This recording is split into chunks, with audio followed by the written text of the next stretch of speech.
बंदी छोड़ सतगुरु रामपाल जी परमेश्वर जी की जय हो।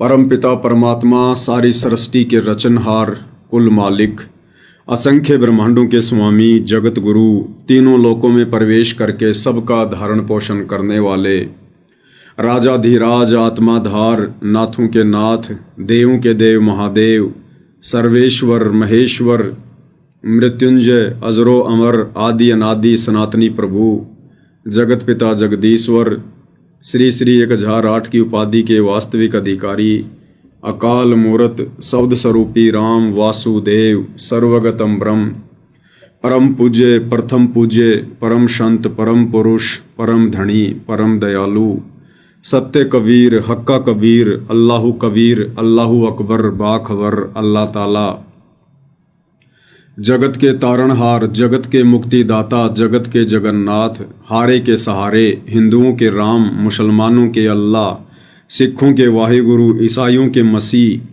दया के सागर दया निधि, करुणा के सागर करुणा निधि, स्वयंभू परिभू, संकट मोचन, कष्ट हरण, मंगल करण, दुख भंजन, अविगत कबीर, निर्विकार निर्विषम परमात्मा, अलय अलेख सतगुरु, आदि अनादि सतगुरु, असली मर्यादा पुरुषोत्तम, असली राम, असली कृष्ण, असली घनश्याम, असली मुरारी, राजाओं के राजा, महाराजाओं के महाराजा, शहंशाहों के शहंशाह, सम्राटों के सम्राट, भगवानों के भगवान, अल्लाहों के अल्लाह, प्रभुओं के प्रभु, मसीहाओं के मसीह, सच्चे वाहिगुरु, बाबाओं के बाबा, पीरों के पीर, सेठों के सेठ, जगत सेठ, सावलसा सेठ, सर्वगुण संपन्न, अनंत कोटि कलाओं के स्वामी, अनंत कोटि ब्रह्मांडों के नायक, योगियों में महायोगी, ध्यानियों में महाध्यानी, सिद्धों में परम सिद्ध, ज्ञानियों में तत्व ज्ञानी, ब्रह्म ज्ञानी, महाज्ञानी, परम ज्ञानी, सर्वश्रेष्ठ ज्ञानी, विज्ञानी, युवा कबीर, समर्थ कबीर, असमवात, अमित ओजा, सच्चे रहनुमा, करीम अल्लाह, सुभान अल्लाह, दुनिया के अंतिम पैगंबर, 8 सितंबर 1951 से गांव धनाना, जिला सोनीपत, हरियाणा, भारतवर्ष की पावन भूमि पे प्रकट रियल कल्कि भगवान श्री नारायण साकार हरि, श्री बाबा साहेब नूर अनंत परमात्मा, संत शिरोमणि सतगुरु रामपाल जी परमेश्वर जी के चरण कमल में साध संगति से जुड़े हुए देश विदेश से आप और हम सभी सत्सेवक भाई बहनों का अनंत कोटि दंडवत प्रणाम।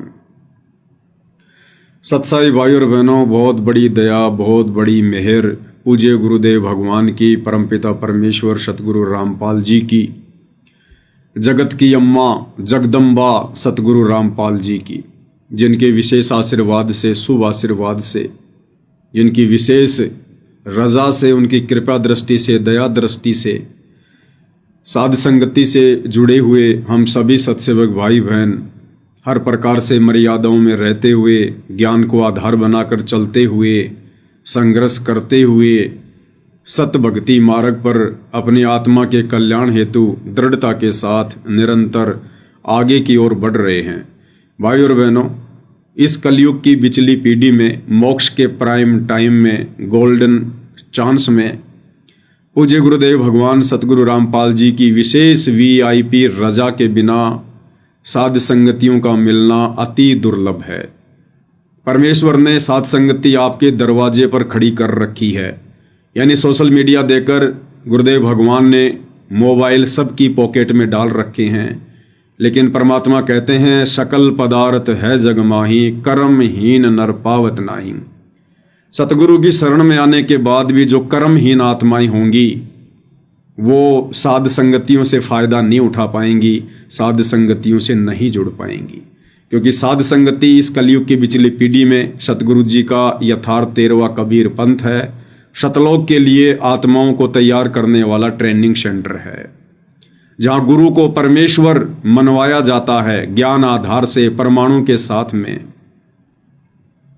तो भाई और बहनों, जो आत्माएं साध संगति से जुड़ी हुई हैं, उनका परम सौभाग्य है कि पूज्य गुरुदेव भगवान की वो सभी आत्माएं पल पल देख रेख में हैं, उनकी निगरानी में हैं। तो भाई और बहनों, इस सतभक्ति मार्ग पर जो परमेश्वर ने हमें इस कलयुग की बिचली पीढ़ी में दिया है, हमने केवल अपने आत्म कल्याण को ध्यान में रखकर अर्थात मोक्ष को ही टारगेट बनाकर और हर प्रकार से सावधानियां बरत कर जो जो सावधानियां पूज्य गुरुदेव भगवान ने बताई हैं, या जैसे जैसे हमारी भक्ति बढ़ेगी वैसे वैसे परमेश्वर के आशीर्वाद से हमारे अंदर एक कॉमन सेंस भी उपलब्ध होगी, एक कॉमन सेंस भी जागृत होगी। उस कॉमन सेंस के सहारे भी कौन कौन सी वो मर्यादा हैं जो हमें हानि पहुंचा सकती हैं और कौन कौन सी वो मर्यादा हैं जो हमें लाभ पहुंचा सकती हैं, हमें इन सभी बातों की जानकारी होती चली जाएगी। और इस भक्ति मार्ग पर मोक्ष की अधिकारी आत्मा के सामने एक समय ऐसा समय आ जाएगा कि वो केवल अपने सतगुरु को चुनेगी, केवल मर्यादाओं को चुनेगी, सत भक्ति को चुनेगी। वो ना ही संगत में किसी भगत भाई बहनों को देखकर चलेगा। वो भगत भाई बहन चाहे दिन रात सतगुरुदेव के चरणों में क्यों ना बैठे रहते हों, वो भाई बहन चाहे सांसारिक रिश्ते में गुरुदेव भगवान के बेटा बेटी भाई बंधु रिश्तेदार क्यों ना हो, वो भाई बहन चाहे गुरुदेव के पास में 24 घंटे आश्रमों में विशेष सेवादारों की लिस्ट में क्यों ना हो, मोक्ष की अधिकारी आत्मा इन चीज़ों की तरफ ध्यान भी नहीं देगी, नज़र उठाकर भी किसी को विशेष दृष्टि से नहीं देखेगी, क्योंकि सतगुरु की नज़रों में सभी एक समान हैं। क्योंकि सतगुरु के जो 4 लक्षण हैं उसमें एक लक्षण है कि वो समदृष्टि होगा। वो छोटे भगत या बड़े भगत में, ज्ञानी और अज्ञानी में, अपने और पराये में, नज़दीक वाले या पास वाले में, दूर वाले में, अमीर में, गरीब में, गोरे में, काले में, स्त्री में, पुरुष में, बच्चे में, बुजुर्ग में, वो सतगुरु कोई भेदभाव नहीं करेगा, जरा भी, रिंचक मात्र भी, क्योंकि वो परमेश्वर है, परमात्मा है। हम सभी उनसे उत्पन्न उनकी अंश आत्मा हैं। तो माता पिता का बच्चा चाहे कोई पागल पैदा हो या चाहे कोई बहुत ही अच्छा हो, माता पिता की नज़रों में दोनों के लिए प्यार प्रेम बराबर होता है। तो इसी प्रकार भाइयों और बहनों, सत भक्ति मार्ग पर हमने भी अपने गुरुदेव भगवान का वो समदृष्टि वाला गुण अपने अंदर पैदा करना होता है। हमने भी फिर सभी को समान दृष्टि से देखना है, एक दृष्टि से देखना है। हमारे लिए ना कोई कोऑर्डिनेटर है, हमारे लिए ना कोई सीनियर भगत है, ना कोई छोटा भगत है, ना कोई अमीर है, ना कोई गरीब है। हमारा आत्म कल्याण होगा हमारे गुरुदेव भगवान के द्वारा बताई गई मर्यादित शास्त्र अनुकूल सत भक्ति को विश्वास और दृढ़ता के साथ करने से। फिर भला हमें अपने गुरु के अलावा बीच में किसी एजेंट की, किसी दलाल की, किसी मीडिएटर की क्या आवश्यकता? कोई आवश्यकता नहीं। यदि हम सच्चे हैं, मर्यादा में हैं, सतगुरु को हमने अपना बाप मान लिया है, क्योंकि गुरुदेव भगवान कहते हैं कि वो हाथ अपना रख दे सिर पर जिसने मान गुरु को बाप लिया। बाप यानी अध्यात्म का बाप। अध्यात्म का बाप एक ही है, कबीर। और वर्तमान में सतगुरु रामपाल जी के नाम से वो अध्यात्म का बाप कबीर देव धरती पर प्रकट है। तो उस बाप के अलावा फिर हमने भक्ति मार्ग पर आगे बढ़ने के लिए किसी और की आवश्यकता नहीं पड़नी चाहिए। तो भाई और बहनों, अब यदि कोई कमी रहेगी तो हम आत्माओं की रहेगी, बुद्धि विवेक की रहेगी, सोच और समझ की रहेगी। अन्यथा गुरुदेव भगवान ने तो ये ज्ञान देने में, समाधान करने में कोई कसर नहीं छोड़ी है। 35 वर्ष कम नहीं होते हैं। सन 1988 से गुरुदेव भगवान ये तत्व ज्ञान दे रहे हैं, प्रचार प्रसार कर रहे हैं। आज सन 2024 है, 35-36 वर्ष हो चुके हैं। इतना समय कम नहीं होता है भाई और बहनों। अब यदि कोई कमी रहेगी तो सिर्फ आप और हमारी रहेगी, बुद्धि विवेक की रहेगी। और भाई और बहनों, ये जो बुद्धि विवेक जो जागृत होना है, ये गुरुदेव के ज्ञान आधार से होना है, गुरुदेव के आशीर्वाद से होना है। सत्संग भक्ति का मूल है, भक्ति की नींव है, भक्ति की जड़ है। सत्संग यानी ज्ञान। जिस प्रकार हम मकान बनाते हैं और मकान की नींव यदि कमजोर है तो मकान कभी भी गिर सकता है। बनाने वाला भी डर डर के मकान बनाएगा। इसी प्रकार भक्ति की नींव, भक्ति की जड़, भक्ति का बेस, फाउंडेशन है ज्ञान, सत्संग। तो ज्ञान को जिसने आधार बना लिया उसे 21 ब्रह्मांड में कोई भी डगमग नहीं कर सकता। और ये ज्ञान सतगुरु की विशेष रजा से, पिछले शुभ भक्ति संस्कारों से ही जीव आत्मा समझ पाती है और इस ज्ञान को संभाल पाती है। परमात्मा कहते हैं पिछले तब से होत हैं पूर्ण हंस मुराद। सभी को ये ज्ञान समझ में नहीं आता है। सतगुरु की शरण में तो सभी आ जाते हैं, कोई बड़ी बात नहीं है।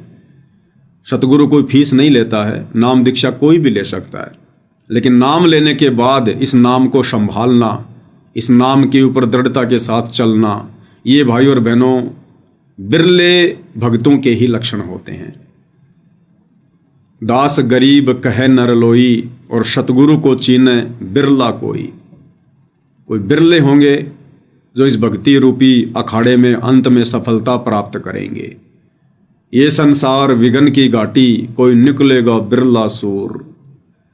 सतगुरु की कोई बिरला आत्माएं होंगी जो इस कलयुग की बिचली पीढ़ी में ये भक्ति रूपी मैदान को मारेंगी। अन्यथा शरण में तो लाखों आएंगे, करोड़ों आएंगे, पूरा विश्व आएगा, लेकिन ये मैदान तो चंद आत्माएं ही मार पाएंगी।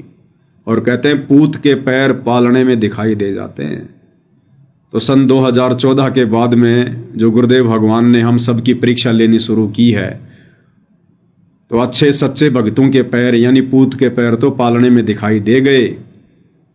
कौन कौन आत्माएं हैं, कितनी आत्माएं हैं, क्या क्या उनके लक्षण हैं जो अंततः इस भक्ति मार्ग पर सफलता प्राप्त कर सकती हैं, ये किसी से छुपा हुआ नहीं है। और अपनी उन विशेष प्यारी आत्माओं को परमेश्वर ने साध संगति रूपी एक मंच खड़ा करवाकर उस मंच से जोड़ दिया है। बाकी संगत तो भेड़ चाल में है, देखा देखी में है, उन्हें पता ही नहीं सतगुरु की संगत में क्या हो रहा है, कहाँ छटनी हो रही है, कहाँ चटनी हो रही है, कुछ पता नहीं उन्हें। और इधर परमेश्वर अपनी आत्माओं को निरंतर तैयार करवा रहे हैं सतलोक के लिए साध संगति से जोड़कर।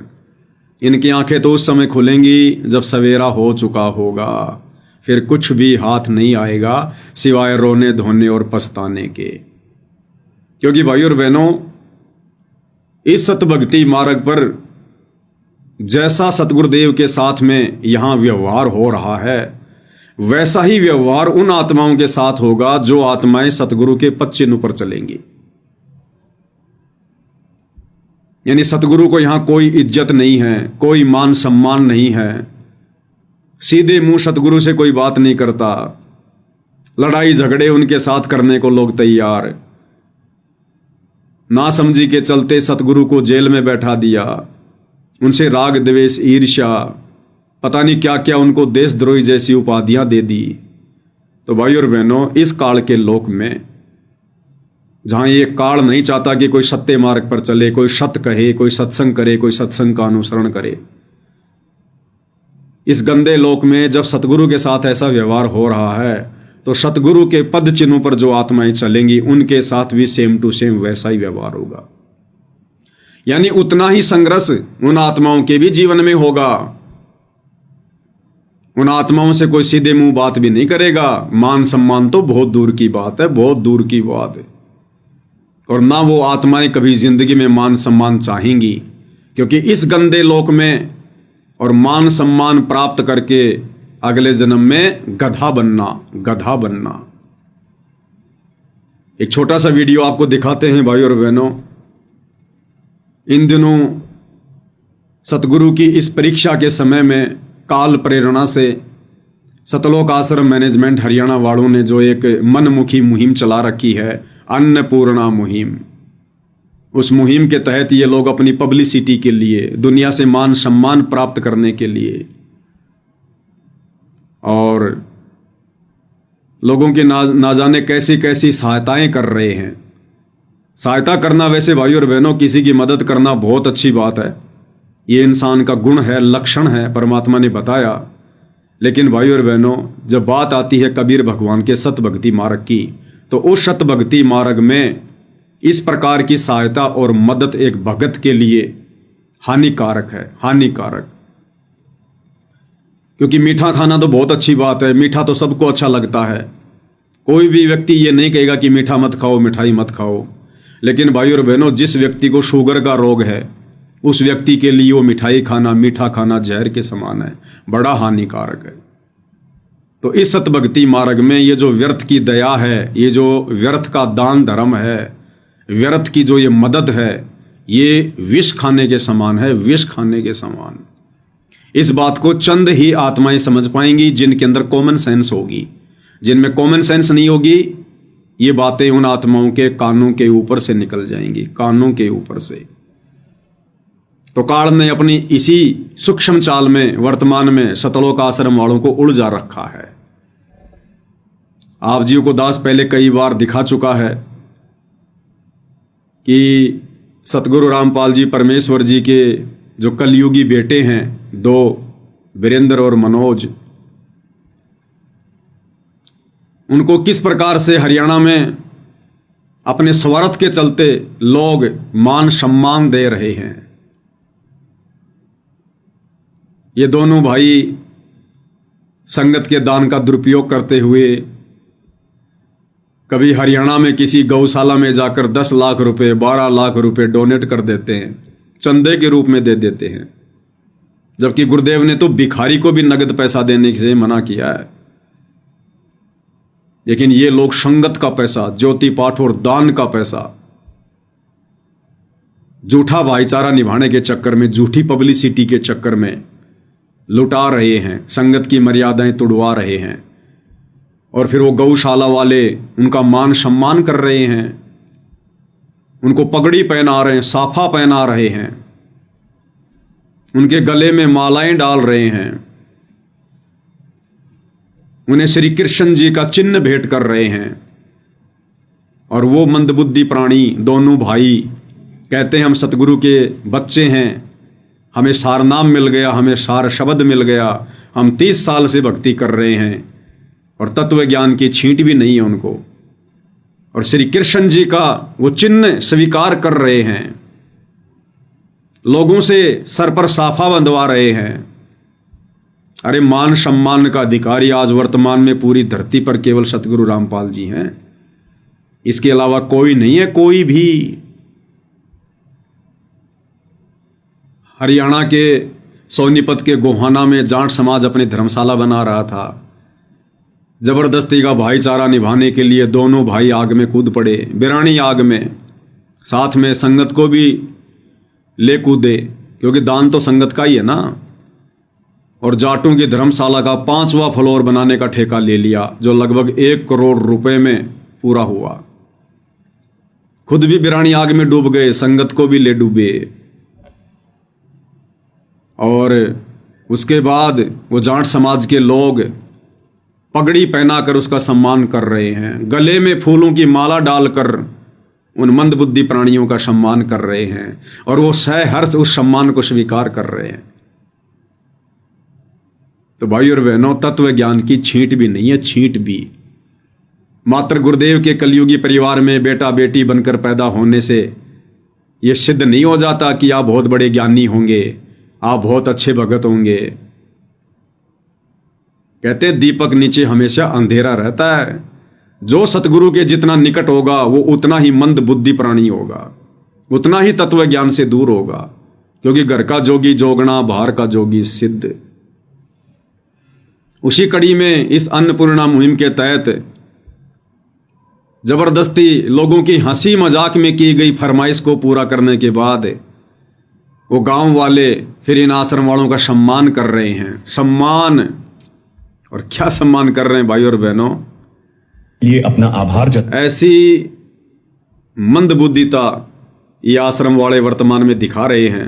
हंसी भी आती है और इन लोगों के माड़े संस्कारों के ऊपर दया भी आती है, दया भी आती है।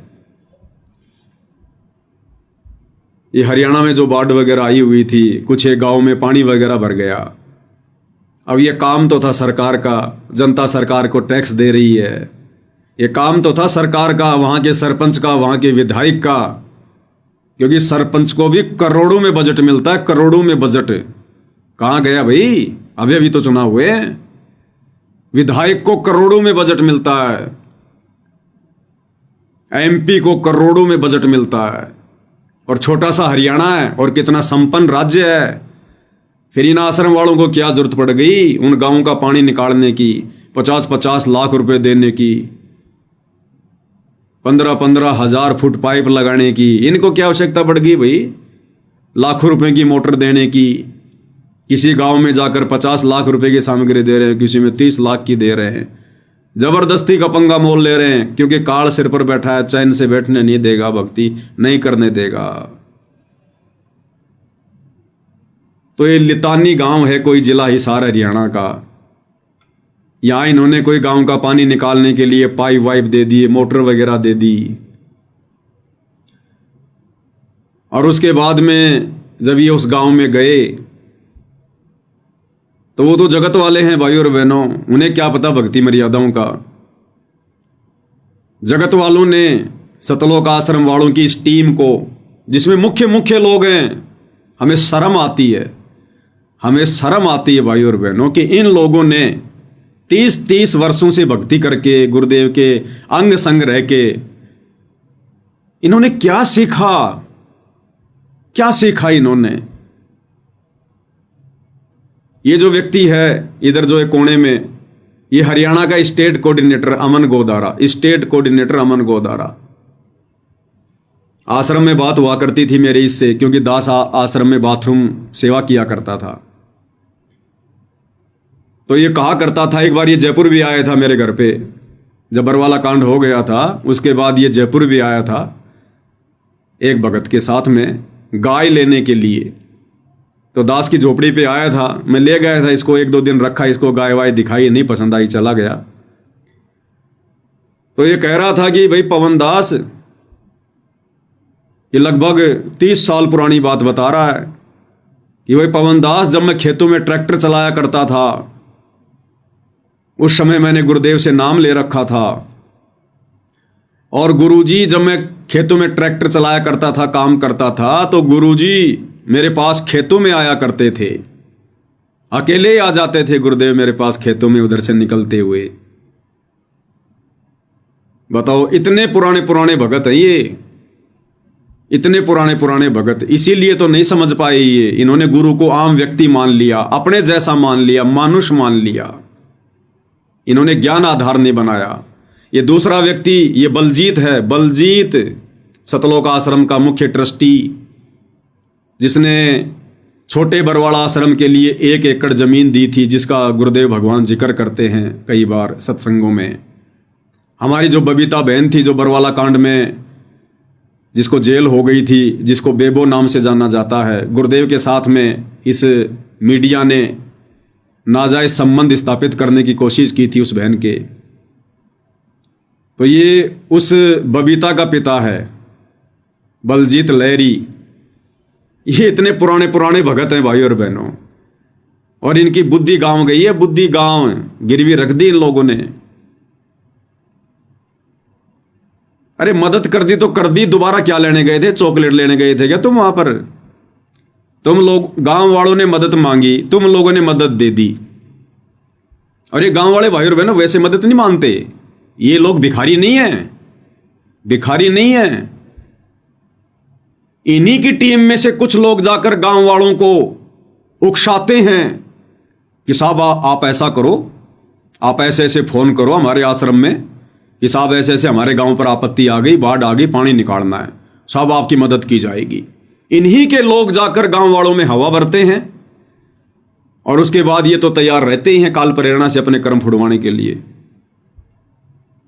तो इन्होंने इस गांव में रात सामग्री पहुंचा दी, सारा काम कर दिया। उसके बाद क्या टिंडे लेने गए थे उस गांव में?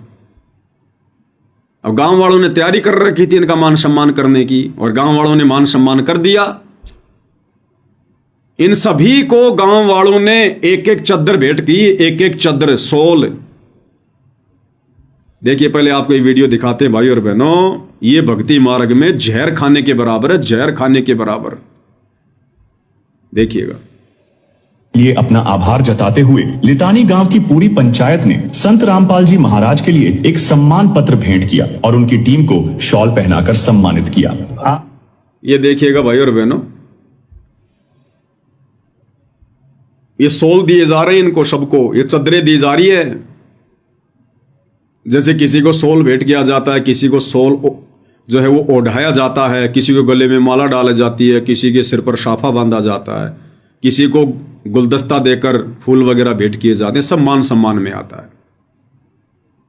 क्या कर रहे हैं ये लोग? क्या शिक्षा दे रहे हैं हमारे जैसे छोटे मोटे भक्तों को? क्या शिक्षा दे रहे हैं ये? क्या सीखेगी आने वाली जनरेशन इन मंदबुद्धियों से कि ये सीखा तुम लोगों ने 30-30 साल भक्ति करके? ये मर्यादा तोड़वाने वाले काम तुम हमें सिखा रहे हो। क्या भगत अधिकारी है सतगुरु की शरण में आने के बाद अपना मान सम्मान करवाने के लिए? क्या योग्य है भगत? किसी ने मना नहीं किया कि साहब तुम ये क्या कर रहे हो, और गांव वालों ने सबके हाथों में सोल पकड़ा दिए, सबके हाथों में, सबके हाथों में। हो गया बराबर तुम्हारा काम, हो गई तुम्हारी सेवा बराबर। अरे भैया, तुमने गांव वालों को सामान दिया, बदले में गांव वालों ने तुम्हारा सम्मान कर दिया, बराबर गया 50 लाख रुपए पानी में, गई तुम्हारी मदद पानी में, हिसाब किताब बराबर। मर्यादा तुमने तोड़वाई वो अलग, फायदा गांव वालों का। सरपंच का बजट बच गया, विधायक का बजट बच गया, सरकार का पैसा बच गया। इन मंदबुद्धियों को काल ने बीच में फंसा दिया। इन्होंने अपनी मर्यादा तोड़वाई और बेचारी भोली भाली संगत का वो 30 लाख या 50 लाख रुपया ज्योति पाठ और दान का वो इन्होंने बर्बाद करवा दिया। और ऊपर से इनका सम्मान करवा के काल ने इनके सर पे जूते मरवा दिए। ये भक्ति मार्ग में भगत के लिए सम्मान प्राप्त करना जहर के समान है। सतनाम के नियमों में गुरुदेव ने साफ साफ लिखा हुआ है।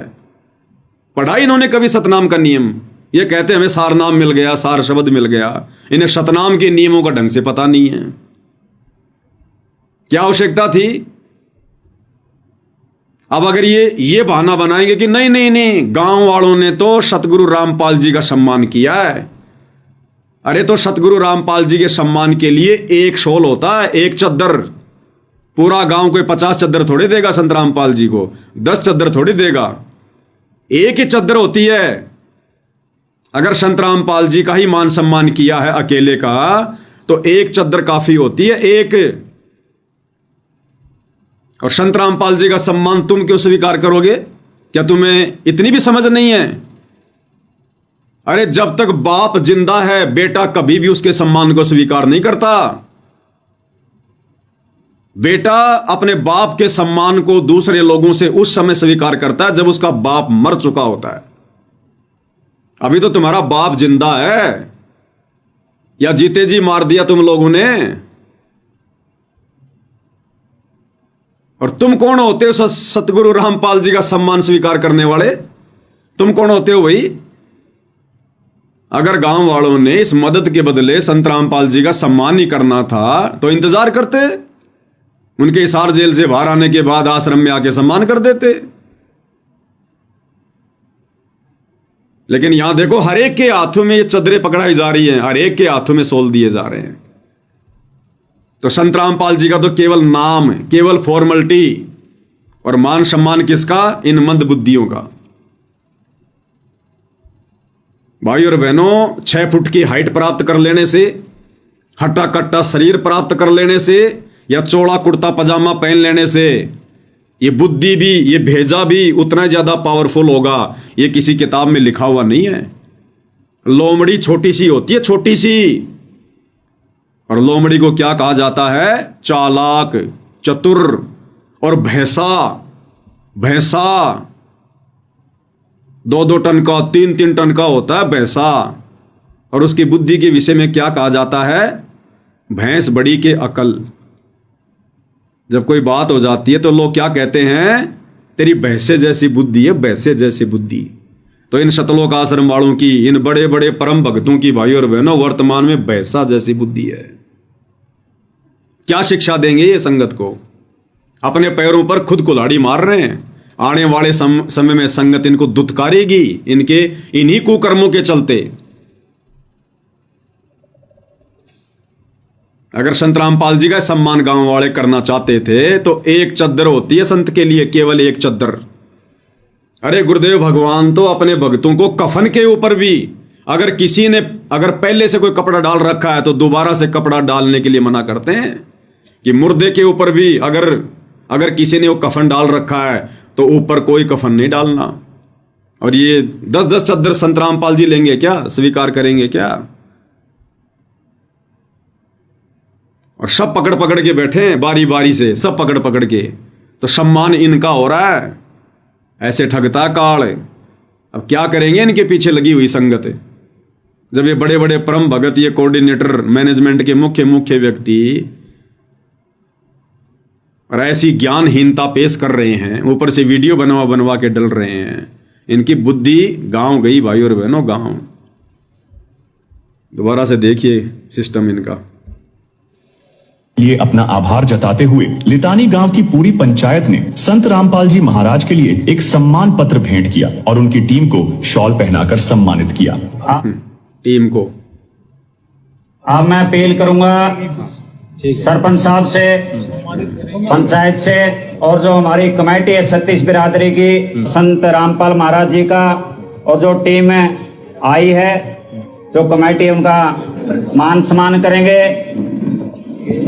और दर्शकों, जो संत रामपाल जी महाराज की तरफ से जो इनको ग्राम पंचायत लितानी की तरफ से जो सहायता प्राप्त हुई है, उसके सम्मान में ग्राम पंचायत की तरफ से संत रामपाल जी महाराज के ट्रस्ट को ये सम्मान के तौर पर दिया जा रहा है। यहाँ पर देखिए, परम पूज्य संत रामपाल जी महाराज एवं मुनिन धर्मा ट्रस्ट कुरुक्षेत्र द्वारा गांव लितानी में बाढ़ राहत कार्य में सहयोग हेतु दी गई 15,000 फुट 8 इंची pipeline, 2 pump set 20 horse power व 500 फुट केबल मदद दी गई है। इस नेक कार्य में सहयोग हेतु समस्त गांव लितानी संत रामपाल जी महाराज जी का हार्दिक धन्यवाद करता है। और ये इन्होंने बाकायदा बढ़िया तरीके से फ्रेम में सेट करके कांच लगा के इनको सौंपा है। एक बार हम इनसे बातचीत करके इनको ये जो सम्मान गाँव वासियों ने दिया है, इनको कैसा लग रहा है? सत साहिब जी, ये सम्मान गुरुजियों को जो गांव ने दिया है, हम समस्त ग्राम वासियों को गुरुजियों की तरफ से तहे दिल से धन्यवाद करते हैं। आगे भाई, ये पहले गांव नितानी ऐसा, पहला गांव नितानी ऐसा है जिसने संत रामपाल जी का सम्मान किया है। तो खुशी इनको संत रामपाल जी के सम्मान से नहीं है, ये पहला गांव ऐसा जिसने इस टीम को सम्मान दिया है, सोल भेंट किया है। ये इनके स्टेटमेंट हैं भाई और बहनों। ये कलयुग में सतयुग लाएंगे। ये बड़े बड़े सतलोक आश्रम कमेटी के भगत ये आने वाले समय में पूरे विश्व का नेतृत्व करेंगे। ये जिनके खुद के पैर कब्र में लटक रहे हैं, ये पूरे विश्व को संचालित करेंगे। ये आने वाले समय में क्या मार्गदर्शन करेंगे दुनिया का। इनकी बुद्धि खुद जेरे कुएं में गिरी हुई है। एक स्टेटमेंट और सुनाते हैं आपको बलजीत का, क्या कह रहा है।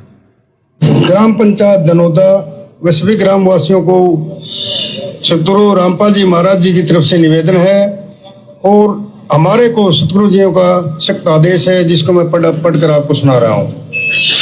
सेवा में ग्राम पंचायत धनौदा, तहसील नरवाना, जिला जींद, हरियाणा। विषय: जगत गुरु संत रामपाल जी महाराज का विशेष निवेदन।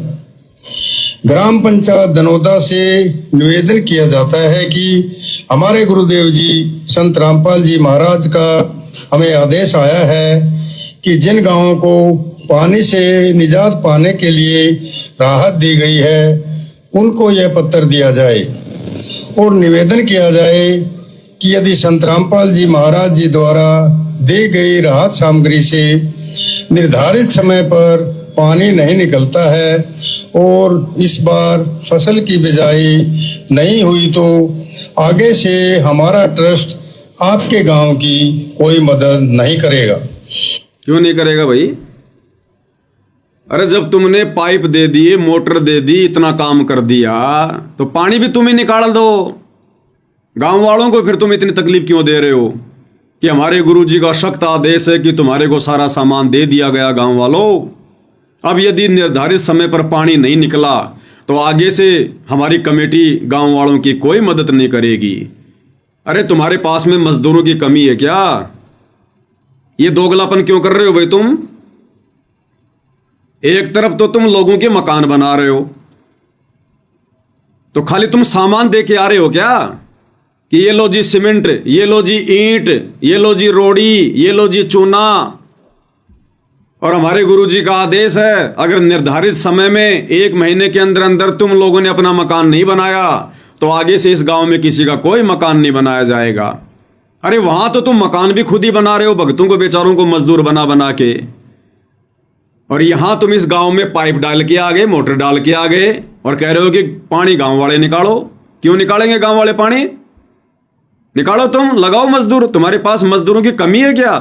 भीड़ इकट्ठा हो रखी है तुम्हारे पास में, लगाओ मजदूरों को, इन भक्तों को लगाओ। और क्या काम है? भक्ति तो ये करते नहीं। तो जब मकान तुम खुद बना के दे रहे हो तो पानी भी खुद निकाल के दो भाई।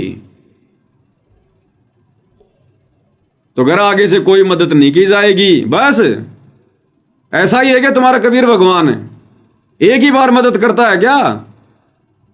दोबारा मदद नहीं करता तुम्हारा कबीर भगवान, इतना कमजोर है। आगे से कोई मदद नहीं की जाएगी। तो वर्तमान में जो मदद कर रहे हो, कौन सा तुम्हारे सामने ये हाथ फैला रहे थे गांव वाले, ये भी तो तुमने जबरदस्ती करी है। आगे से कोई मदद नहीं की जाएगी। सुनो, और आपको आवश्यकता लगती है तो आप संत रामपाल जी महाराज से प्रार्थना करके और भी आवश्यक सामान ले सकते हैं।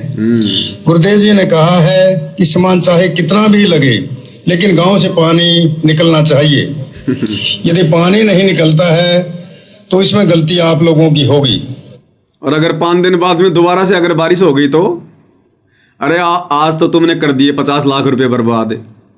आज तो निकाल दिया गांव वालों ने पानी, और 5 दिन बाद में फिर मानसून आ गया। फिर अगर पानी भर गया तो फिर किसको जिम्मेदार ठहराओगे? मूर्खता वाले काम। हमने आपके गांव को की ड्रोन से वीडियो बना ली है। गांव में पानी भरा हुआ है।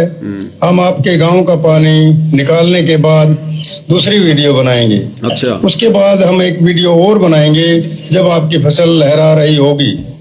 क्या कह रहे हैं कि हमने पहले आपके गांव का ड्रोन से एक वीडियो बना लिया है, जो आपके गांव में बाढ़ आई हुई थी, पानी भरा हुआ था, और दूसरा वीडियो उस समय बनाएंगे जब आपके गांव की बाढ़ का पानी निकल जाएगा, और उसके बाद एक वीडियो और बनाएंगे जब आपकी फसल लहराएगी। और वो वीडियो फिर हम कहां दिखाएंगे, किसको दिखाएंगे? इन आश्रमों में चलाएंगे, एलईडी पर चलाएंगे, मूर्ख संगत को दिखाएंगे, ताकि संगत और ज्यादा दान करे कि हमारा पैसा धर्म में लग रहा है, हमारा पैसा बर्बाद नहीं हो रहा है। हम संगत को दिखाएंगे फिर ये कि देखो हमने ऐसे ऐसे गांव वालों का पानी निकाला। फिर संगत और ज्यादा दान करेगी। दान करने के लिए संगत जो है वो प्रोत्साहित होगी। तो देखो भाई और बहनों, ये किस ध्यान में लग गए, किस ज्ञान में लग गए। अरे वो कबीर भगवान सतलोक से चलकर यहां पानी निकलवाने आता है क्या? ये कर्म करवाने आता है क्या? अरे इन जिम्मेदारियों के लिए भगवान ने यहां राजा बना रखा है, विधायक बने हुए हैं, सरपंच बने हुए हैं, सरपंच प्रतिनिधि बने हुए हैं। और देखो संगत को किस मार्ग पर ले जा रहे हैं। इस बेकार के वीडियो बना बना के कह रहे हैं हम आश्रमों में चलाएंगे। आगे सुनना, हम आश्रमों में चलाएंगे और फिर भगत हमें और ज्यादा दान करेंगे, और फिर हम पैसे को ऐसे बर्बाद करेंगे, मनमानियां करेंगे, बेकार करेंगे। क्या कह रहा, ध्यान से सुनना। हम आपके गांव का पानी निकालने के बाद दूसरी वीडियो बनाएंगे। उसके बाद हम एक वीडियो और बनाएंगे जब आपकी फसल लहरा रही होगी। इन तीनों वीडियो को हम अपने प्रत्येक समागम में सभी सतलोक आश्रमों में प्रोजेक्टर पर चलाकर दिखाएंगे। बताओ, अरे आश्रमों में सत्संग चलना चाहिए समागम में। ये किस मंदबुद्धि ने तुम्हारे को शिक्षा दे दी उल्टी? ये फालतू के वीडियो, पानी निकालने वाले वीडियो, फसल की वीडियो, क्या मिलेगा संगत को ये वीडियो देख के? श्वासों की बहुत गहरी कीमत बताई गुरुदेव भगवान ने। कहता हूं कहीं जात हूं, कहूं बजाकर ढोल, श्वास जो खाली जात है 3 लोग का मोल। क्या करोगे फालतू के वीडियो दिखा के संगत को? क्या मिलेगा? क्या देखेगी संगत? पहले पानी भरा हुआ था, फिर पानी निकल गया, फिर फसल खड़ी हो गई, बढ़िया फसल हो गई। क्या करेगी इसको देख के संगत? क्या मिलेगा संगत को? लेकिन ये अपने स्वार्थ के लिए ऐसा करेंगे। क्यों? इनको मंदबुद्धि संगत से दान मिलेगा, पैसा मिलेगा, संगत को कुछ नहीं मिलेगा। संगत का तो नुकसान ही नुकसान है, समय का भी और दान का भी इनको मिलेगा फायदा। तो कह रहे फिर हम हमारे आश्रमों में चलाएंगे उस वीडियो को समागम में। अरे संगत समागम में सतगुरु के सत्संग सुनने जाती है, ये मदारी का खेल देखने नहीं जाती। तो देख लो भाई और बहनों, इसलिए दास कहता कि ये आश्रम मनोरंजन के केंद्र हैं। या तो फिल्म बना बना के चलाओ, गाने बना बना के चलाओ, या फिर ये खेतों के पानी के वीडियो चलाओ। ये देखने जाती है संगत हजारों किलोमीटर से, सैकड़ों किलोमीटर से। तो टोटल ड्रामेबाजी, काल प्रेरणा से टोटल ड्रामेबाजी। भक्ति का नामो निशान भी नहीं, भक्ति की छींट भी नहीं। खुद कह रहे हैं, मैं नहीं कह रहा, मैं तो तुम्हें दिखा रहा हूं इनके बोल वचन। सुन लो अच्छे से। कि सामान चाहे कितना भी लगे, लेकिन गांव से पानी निकलना चाहिए। यदि पानी नहीं निकलता है तो इसमें गलती आप लोगों की होगी। हमने आपके गांव को की ड्रोन से वीडियो बना ली है। गांव में पानी भरा हुआ है। हम आपके गांव का पानी निकालने के बाद दूसरी वीडियो बनाएंगे। उसके बाद हम एक वीडियो और बनाएंगे जब आपकी फसल लहरा रही होगी। इन तीनों वीडियो को हम अपने प्रत्येक समागम में सभी सतलोक आश्रमों में प्रोजेक्टर पर चलाकर दिखाएंगे, ताकि संगत को विश्वास हो कि हमारे पैसे का कोई दुरुपयोग नहीं होता, और पता चले कि हमारे द्वारा दिए गए दान से संत रामपाल जी महाराज के आदेशानुसार इतने लोगों को जीवन दान मिला है। कहाँ है आदेश? अरे तुम्हारे मुंह से बताई गई बातों का हम आदेश मान लेंगे क्या सतगुरु का? सतगुरु ने तत्व ज्ञान दिया है, तत्व ज्ञान। तुम जो मर्जी पेन कागज पे लिख के खड़े होके सरपंच बन के ठेकेदार बन के बोल दोगे और हम तुम्हारी बातें मान लेंगे क्या? ये जीव की बातें मानते मानते असंख्य योग हो गए हमारे को गधे कुत्ते सुअर बनते हुए। इस कलयुग की पिछली पीढ़ी में शिक्षा प्राप्त करके, सतगुरु से तत्व ज्ञान प्राप्त करके, ये गलती वो आत्मा तो बिल्कुल भी नहीं करेंगी जिन आत्माओं को मोक्ष प्राप्त करना होगा। बाकी तो भीड़ है संसार, तुम्हारा भी काम चलेगा और उनका भी मनोरंजन होता रहेगा। ये कौन सा आदेश है? क्या परिभाषा बता रहा है ये? सतगुरुदेव के आदेश अनुसार। कौन सा आदेश है? सतगुरु दिखाई दे रहे हैं तेरे इस आदेश में। मनमर्जी से लेटर लिख लिया, मनमर्जी से खड़े होके सुनाने लग गए सतगुरुदेव का आदेश, सतगुरुदेव का आदेश। देख लो, ये है भाई और बहनों। कहां जा रहा तुम्हारा ज्योति का पैसा? कहां जा रहा तुम्हारा पाठ का पैसा? भसड़ में जा रहा, भसड़ में। ये काल तुम्हारा खड़दू उतार देगा आने वाले समय, खड़दू। इसीलिए तुम दुर्गति से मर रहे हो आश्रम वाले। सार नाम ले लेकर, सार शब्द ले लेकर दुर्गति हो रही है उन भक्तों की आज। शर्माते नहीं बता रहे कुछ तो। अकाल मौत, हॉस्पिटल में ऑपरेशन, इन्हीं कुकर्मों के चलते, क्योंकि तुम्हारे पैसे का कहां दुरुपयोग हो रहा है। तुमने दिया किसको है? कुपात्रों को। तो कुपात्र तो ये करेगा भाई, बंदर के हाथ में उस्तरा दोगे क्या करेगा? सेविंग करेगा। वो जगह जगह वो कट मारेगा।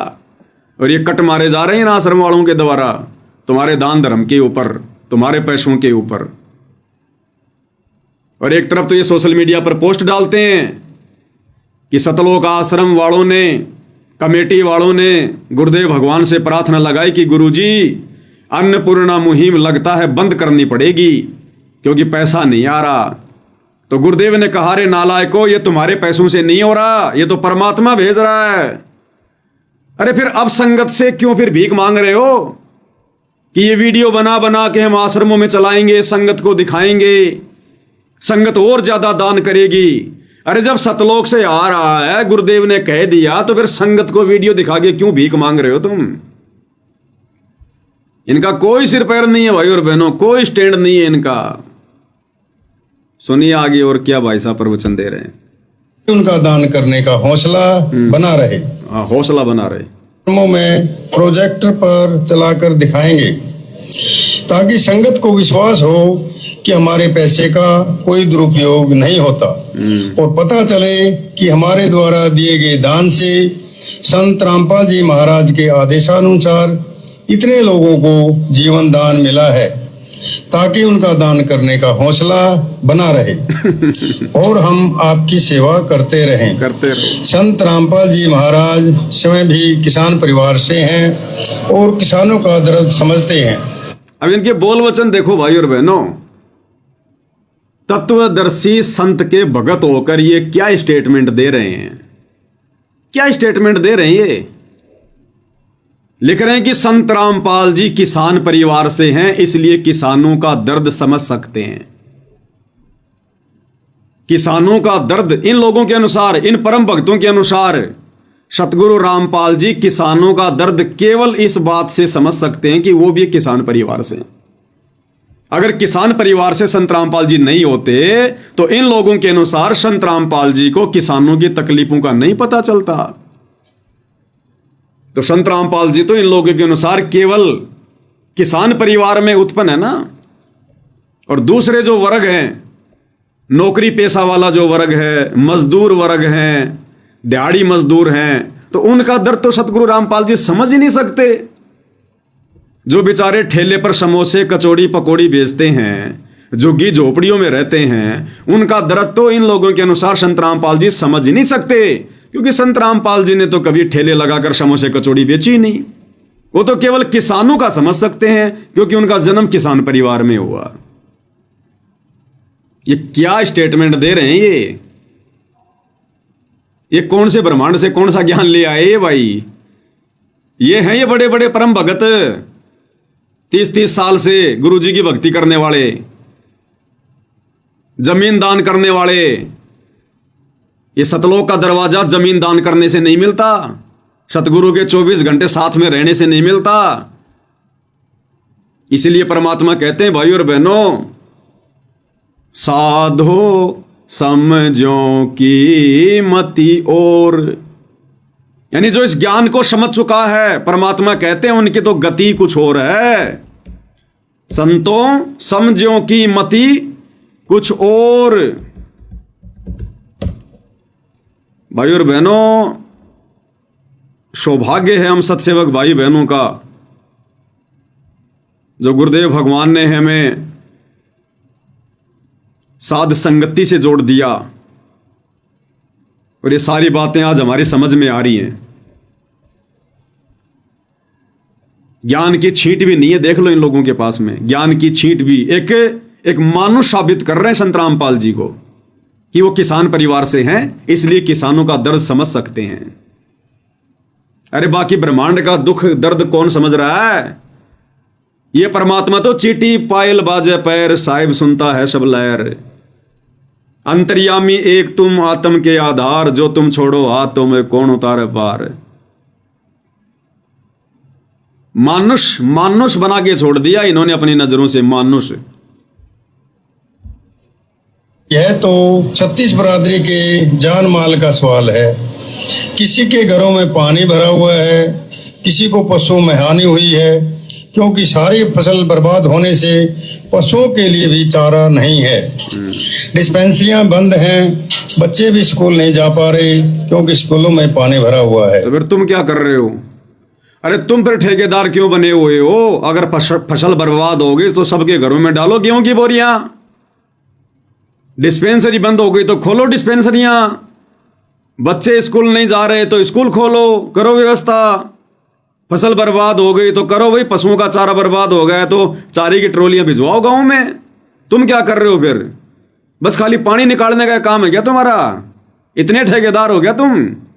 कबीर भगवान केवल दुनिया का पानी पानी निकालता है क्या, और कोई चारे वारे की व्यवस्था नहीं करता क्या,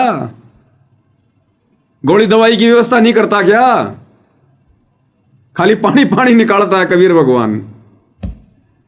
इसलिए हमारी आपसे विनम्र प्रार्थना है कि आप सभी ग्रामवासी मिलकर जल्द से जल्द पानी को गांव से बाहर निकालें ताकि अगली फसल की बिजाई हो सके। निकालेंगे। इसमें 36 बिरादरी का हित है। यदि आप ये नहीं कर पाए तो फिर हम उस गांव को किसी प्रकार की आपदा में कोई भी राहत भविष्य में नहीं देंगे।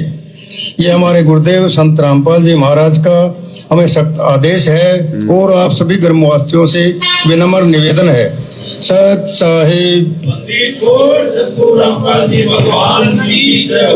ये है इनके आदेश भाई और बहनों, ऐसे होते हैं इनके आदेश, इस प्रकार के होते हैं इनके आदेश। गुरु मानुष कर जानते ते नर कहिए अंध, मैं दुखी संसार में आगे काल के फंद। परमात्मा कहते हैं सतगुरु बतावे ठोर ठिकाना, कोई मारे परवीण निशाना। इस भक्ति मार्ग पर ज्ञान को आधार बनाकर मर्यादाओं में रहकर ये मोक्ष रूपी निशाना वही आत्मा साधेंगी जो परमेश्वर की अधिकारी आत्मा होंगी, इन फालतू के ठेकेदारों की तरह नहीं। तो कहते हैं सतगुरु बतावे ठोर ठिकाना और कोई परवीण फिर मारे निशाना। तो सतगुरु ने हमें ठोर ठिकाना बता दिया कि भक्तों ने दान धर्म कहां लगाना चाहिए, कैसे दान धर्म का सदुपयोग करना चाहिए, किन के हाथों में दान देना चाहिए, और कैसे भक्तों ने अपनी भक्ति सफल करनी चाहिए। तो ये सबके बस की बात नहीं है भाई और बहनों, सतगुरु ने तो सबको ठोर ठिकाना बता दिया सत्संगों में। अब आगे कहते हैं कोई मारे परवीण निशाना। परवीण यानी कोई चतुर भगत, कोई शाना भगत, ज्ञानी भगत ही वो निशाना ठोर ठिकाने लगाएगा, फिर बाकी ऐसे बर्बाद करेंगे मान बढ़ाई के चक्कर में काल प्रेरणा से। तो हालत बहुत पतली है भाई और बहनों, काल संगत पर बुरी तरह से हावी है, पूरी तरह से हावी है। बच के निकल पाना बड़ा मुश्किल है, बड़ा मुश्किल है। ऐसी होती है पकड़।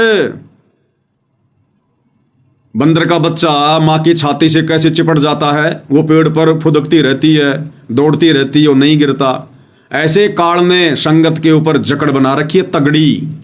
ये लाख कोशिशें कर लो, ये फंसते जाएंगे उल्टे, क्योंकि सतगुरु ने अब इन आश्रम वालों के सिर से अपना हाथ उठा लिया है। अब ये जितना प्रयास करेंगे उतना फंसते चले जाएंगे। दलदल में फंसा हुआ आदमी जितना ज्यादा हाथ पैर मारेगा उतना ज्यादा नीचे धसेगा। तो ये काल के दलदल में फंस चुके हैं आश्रम वाले। ये अपनी मर्जी से तो बहुत अच्छा कर रहे हैं कि जाते ही गुरुजी हमें आशीर्वाद दे देते हैं, जाते ही गुरुजी हमारे को आदेश दे देते हैं, चाहे हम कोई भी प्रार्थना लेकर जाओ। ये बड़े खुश हो रहे हैं कि गुरुजी बड़े खुश हैं, हम बहुत अच्छी सेवा कर रहे हैं। अरे परीक्षा काल है, परीक्षा काल है। इस समय तुम सतगुरु से जहर खाने की प्रार्थना लेकर जाओगे तो आदेश मिलेगा खा लो, क्या पता बाद में मौका मिले ना मिले, खा लो। तो भाई और बहनों, ये गढ़ तो परमेश्वर की विशेष आत्माएं ही जीतेंगी इस कलयुग की पिछली पीढ़ी में। इसीलिए परमेश्वर ने अपनी वाणियों में कहा है, खोकापुर में काग मिले दिन दोई रे, अरबों में कोई हंस हमारा होई रे। और धर्मदास जी को परमात्मा ने कहा था, बहु जल में बहु काग हैं, कोए कोए हंस हमार, ए जी साधो कोए कोए हंस हमार। कहे कबीर धर्मदास से, कहे कबीर धर्मदास से, उनका खेवा उतारूं पार, निर्विकार निर्भय। बहुजल में बहु काग है और कोई कोई हंस हमार, कहें कबीर धर्मदास से, उनका खेवा उतारूं पार। इस संसार में 21 ब्रह्मांड में ज्यादातर तो काल के कव्वे हैं, जो भगत बनकर भी हंस नहीं बन पाएंगे, वो कव्य प्रवृत्ति में रहेंगे। कहते हैं हमारे तो कोई कोई हंस होंगे जो हमारे नियमों पर चलेंगे, हमारी बातों को समझ पाएंगे, हमारे संकेतों के अनुसार चलेंगे, वो तो कोई कोई हंस होंगे। और कहे कबीर धर्मदास से, केवल उन्हीं को पार उतारूंगा, उनका खेवा उतारूं पार। तो भाई और बहनों, ये दया पूज्य गुरुदेव की वर्तमान में हम सत्सेवक भाई बहनों के ऊपर असीम है, छप्पर फाड़ है। जिन गलतियों को ये आश्रम वाले सहर्ष कर रहे हैं, उन गलतियों से हम भगत भाई बहनों को सबक मिल रहा है, शिक्षा मिल रही है कि हे परमेश्वर, हमें तो इस प्रकार के कुकर्मों से बचाना, इस फालतू की ठेकेदारी से परमात्मा हमें तो बचाना। ये बंदे छोड़, जिस प्रकार इन आश्रम वालों की बुद्धि पर काल बैठा हुआ है, ये तनिक भी विचार नहीं कर पा रहे हम क्या कर रहे हैं। तो हमें गुरुदेव भगवान से और अधिक सद्बुद्धि मांगनी चाहिए, और अधिक भीख मांगनी चाहिए परमात्मा से कि परमेश्वर दया करो, हमारे ऊपर तो ऐसा दाव बिल्कुल भी ना लगे काल का। और उसके लिए भाई और बहनों कंडीशन वही है, यदि हमने जरा भी दोष देख लिया सतगुरु में, जरा भी मानुष वाली दृष्टि से सतगुरु को देख लिया, उसी समय हमारी बात बिगड़ जाएगी। दास ने कल परसों एक पोस्ट डाली थी फेसबुक पर, जिसमें दास ने कहा था कि भाई संत रामपाल जी सतलोक आश्रमों से जुड़ी संगत के भाई हैं, ना कि गुरु। कितने भगत सहमत हैं कमेंट्स में जरूर बताएं। तो बहुत सारे भगत भाई बहन जो समझदार हैं, संकेतों को समझने लग गए हैं, गुरुदेव की दया है, उन्होंने तो अपने विचार व्यक्त कर दिए कि भगत जी बिल्कुल सही बात है, संत रामपाल जी सतलोक आश्रमों से जुड़े हुए भगत भाई बहनों के गुरु नहीं हैं, उनके भाई हैं। भाई, गुरु तो केवल सत्सेवकों के हैं। तो समझदार आत्माओं ने तो अपने विचार व्यक्त कर दिए, बिल्कुल सही है। कुछ एक ऐसे थे जिनकी बुद्धि काल के यहां पर गिरवी रखी हुई है, घास चरने गई हुई है, उन्होंने अपने हिसाब से उल्टी सीधी बातें बोल दी। कुछ एक बेचारे ऐसे हैं जो अभी असमंजस की स्थिति में है, वो कुछ कह नहीं पाए कि भाई भाई कैसे हैं और गुरु कैसे हैं। इस बात का तो तभी पता चलेगा जब भाई भगत जी कोई वीडियो बनाएंगे। तो दास ने क्यों कहे ये शब्द भाई और बहनों, तो मूर्ख थोड़ी है जो हम लोग ऐसे डाल के छोड़ देंगे कोई भी चीज। यहां जो भी बात बोली जाती है परमाणु के साथ में बोली जाती है। तो वर्तमान में सतगुरु रामपाल जी सतलोक आश्रमों से जुड़ी हुई संगत के गुरु नहीं हैं, उनके भाई हैं, उनके भाई। और भाई के भरोसे सतलोक जाने के सौपन लो सौपन। कैसे हैं भाई और बहनों, क्योंकि ये ज्ञान मार्ग है, ज्ञान मार्ग, और ज्ञान मार्ग को ज्ञान से ही समझा जाएगा, जोर जबरदस्ती से नहीं समझा जाएगा। सतगुरु से भीख मांग मांग के ज्ञान की, सद्बुद्धि की, तब समझा जाएगा। अब कैसे हैं आश्रमों से जुड़ी संगत के भाई संत रामपाल जी। भाई और बहनों, कुछ दिन पहले एक एआई से इन्होंने 25 मिनट का वीडियो बनाया था, एक फिल्म बनाई थी इन्होंने कार्टून वाली, संत और परमात्मा का अद्भुत मिलन। और उसमें इन्होंने क्या सुनाया, क्या बताया, क्या दिखाया। रामपाल, तुम मेरी परम हंस आत्मा हो, जगत कल्याण के लिए मैंने ही तुझे भेजा है। रामपाल, तुम मेरी परम हंस आत्मा हो, जगत कल्याण के लिए मैंने ही तुझे भेजा है। बताओ, इस वीडियो में इन्होंने जो मन में आया, जो मुंह में आया, वो बुलवा दिया। घर की भाई लिखने वाला काका जो मर्जी लिखो, कौन हाथ पकड़ेगा भाई। लेकिन ये वीडियो भाई और बहनों आने वाले हजारों वर्षों तक, जब तक ये भक्ति मार्ग चलेगा,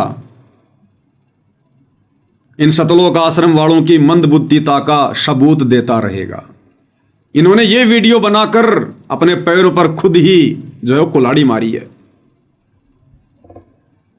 इस वीडियो में क्या कहलवाया जा रहा है संत रामपाल जी के लिए, ये दाढ़ी मूछ वाला एक कार्टून बना के छोड़ दिया कबीर, और इस कबीर के मुंह से क्या निकलवाया जा रहा है संत रामपाल जी के लिए कि रामपाल, तुम मेरी परम हंस आत्मा हो और मैंने ही तुझे जगत के कल्याण के लिए भेजा है।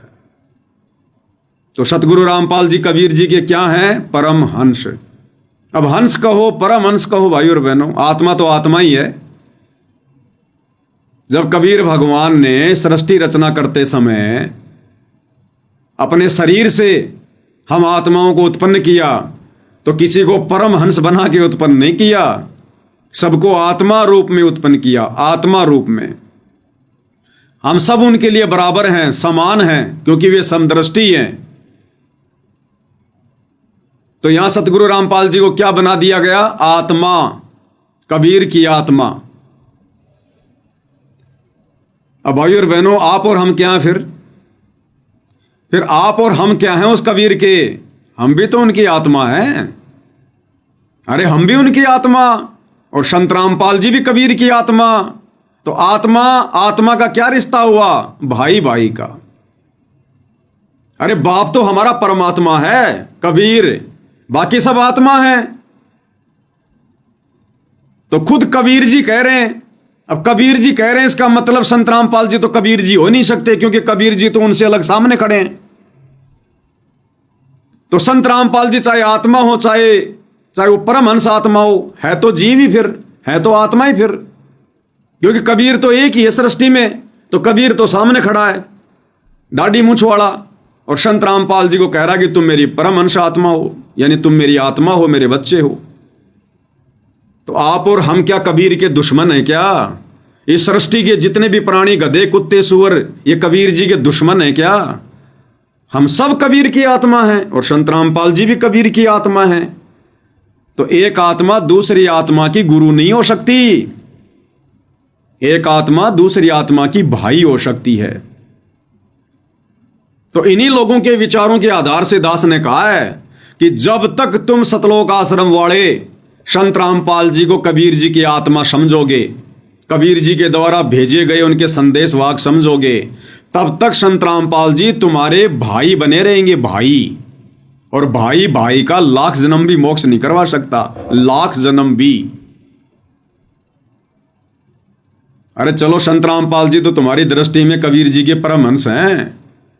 कबीर जी ने तो जिस समय आत्माओं को उत्पन्न भी नहीं किया था, केवल अपने 16 उन पुत्रों को उत्पन्न किया था। अपने 12वें नंबर के बेटे को, अचिंत को, साफ साफ कह दिया था कि आगे मेरे किसी भी कार्य में टांग मत अड़ाना, समर्थ का काम उसी को साजे और करे तो मूर्ख बाजे। तुम्हारे बस की बात नहीं है सृष्टि रचना। तो बताओ भाई, फिर संत रामपाल जी क्या है? फिर जब अचिंत को ही उन्होंने पाबंद कर दिया कि आगे से सारे काम मैं करूंगा, तो संत रामपाल जी कौन हुए फिर? आप लोगों की नजरों में जीव, एक आत्मा, और आप खुद कहलवा रहे हो भाई, आप खुद उनको एक आत्मा घोषित कर रहे हो। पाल, तुम मेरी परम हंस आत्मा हो, जगत कल्याण के लिए मैंने ही तुझे भेजा है। रामपाल, तुम मेरी परम हंस आत्मा हो, जगत कल्याण के लिए मैंने ही तुझे भेजा है। अब इन आश्रम वालों को यह भी समझाना पड़ेगा कि हंस क्या होता है और परमहंस क्या होता है। इन्हें इतना भी नहीं पता है भाई और बहनों। ये सत्संग सुनते जरूर हैं, लेकिन ये विचार नहीं करते सत्संगों पर, ये चिंतन मनन नहीं करते, और फिर हमें उल्टा उलाना देते हैं कि ये पवन दास कौन होता है सत्संगों का सार निकालने वाला। तो तुम निकाल के दे दिया करो, हम तो तुम्हारे निकाले हुए को देख लेंगे भाई। अरे तुम निकाल दिया करो, तुम लाइव आ जाओ ना, अगर हमें नहीं निकालना आता तो। अब इन आश्रम वालों को यह भी समझाना पड़ेगा कि हंस क्या होता है, परमहंस क्या होता है। अब इस वीडियो में संत रामपाल जी को क्या क्या बोला गया? परमहंस आत्मा। इनको बुलवाना भी ढंग से नहीं आया, बुलवाना भी। परमहंस कौन होता है? इन मंदबुद्धियों को यह भी नहीं पता, ये फिल्म बनाने वालों को, कि परमहंस क्या होता है। एक तरफ तो संत रामपाल जी को परमहंस बता रहे हैं, और फिर उनको जन्म लिया हुआ भी बता रहे हैं कि संत रामपाल जी का तो जन्म हुआ है। अरे नालायकों, परमहंस का कभी जन्म होता है क्या? ये हिसार जेल से जो विशेष संदेश आ रहे हैं, इनमें क्या कह रहे हैं गुरुदेव भगवान? सुनते हो कि नहीं सुनते? गुरुदेव कहते हैं, आवे जावे सो हंसा कहिए, परम हंस नहीं आया रे। आवे जावे सो हंसा कहिए, और परम हंस नहीं आया रे। क्या कह रहे हैं मालिक? सुनिए।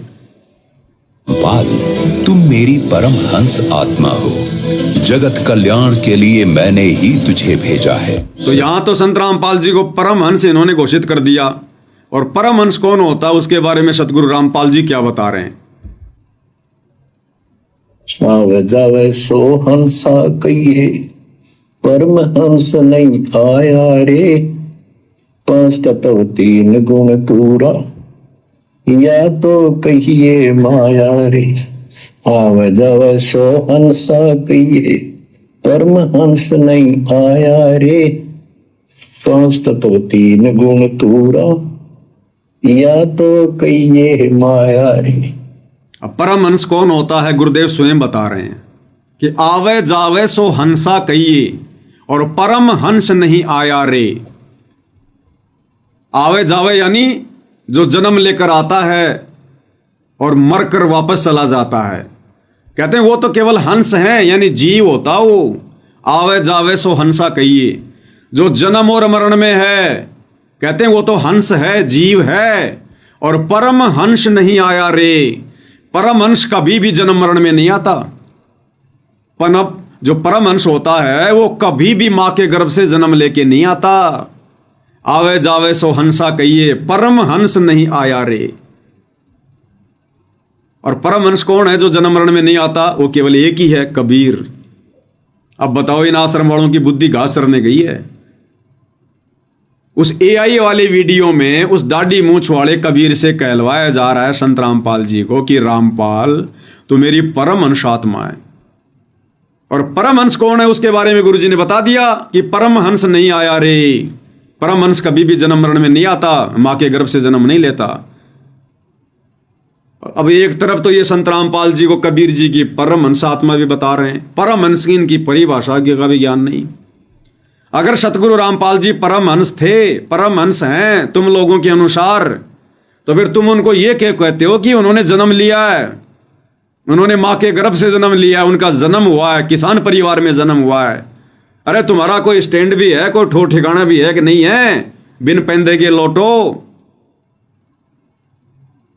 तुम्हें हंस की परिभाषा का नहीं पता, तुम्हें परम हंस की परिभाषा का नहीं पता, तुम्हें सतगुरु की परिभाषा का नहीं पता, तुम्हें भगवान की परिभाषा का नहीं पता। फिर तुम कर क्या रहे हो भक्ति मार्ग पर? खाली दुनिया का पानी निकालने के लिए पैदा हुए हो गया? अब इनको कहां रोए भाई और बहनों। गुड़ गोबर एक कर रखा इन्होंने, गुरुदेव की भक्ति मार्ग का ज्ञान का गुड़ गोबर एक मिक्स कर दिया।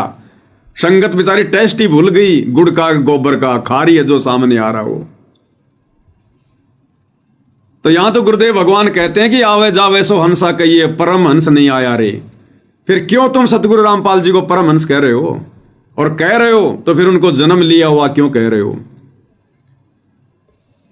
पर यहां गुरुदेव स्पष्ट कर रहे हैं कि जो जन्म और मृत्यु में है उससे किसी का मोक्ष नहीं हो सकता।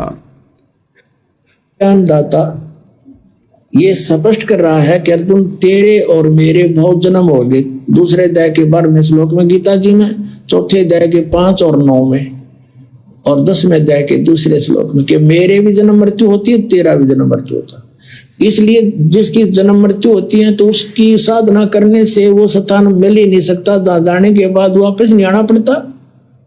अब बताओ, गुरुदेव ने तो बिल्कुल क्लियर कर दिया, स्पष्ट कर दिया गीता का ज्ञान सुनाते समय कि उसकी साधना से मोक्ष नहीं हो सकता जो खुद जन्म और मरण में है। अब आज पूरा भगत समाज किसकी साधना कर रहा है? तत्वदर्शी संत की कर रहा है, संत रामपाल जी की कर रहा है।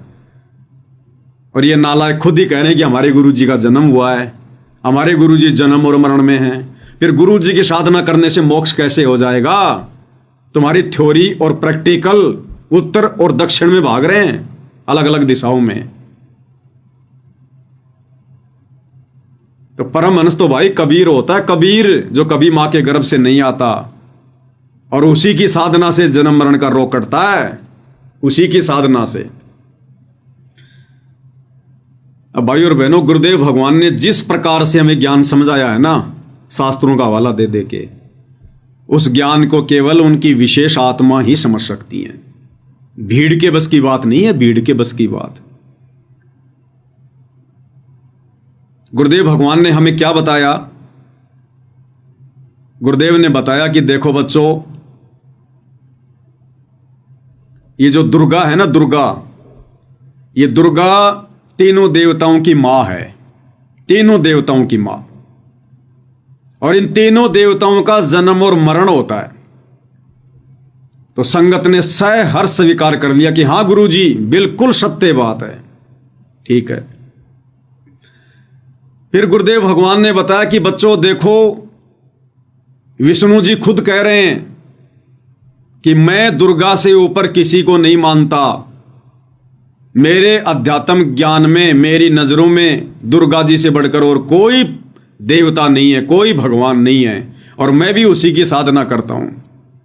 संगत ने सहर्ष स्वीकार कर लिया कि गुरुजी बिल्कुल ओके, ऐसा ही है, ठीक है। फिर गुरुदेव ने बताया कि देखो दुर्गा क्या कह रही है देवी भागवत पुराण में, पेज नंबर 562 पर, हिमालय राजा को ज्ञान उपदेश देते समय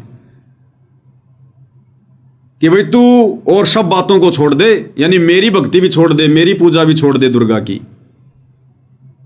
और उस ब्रह्म की भक्ति कर। उसका ओम नाम है और वो ब्रह्म लोक में रहता है।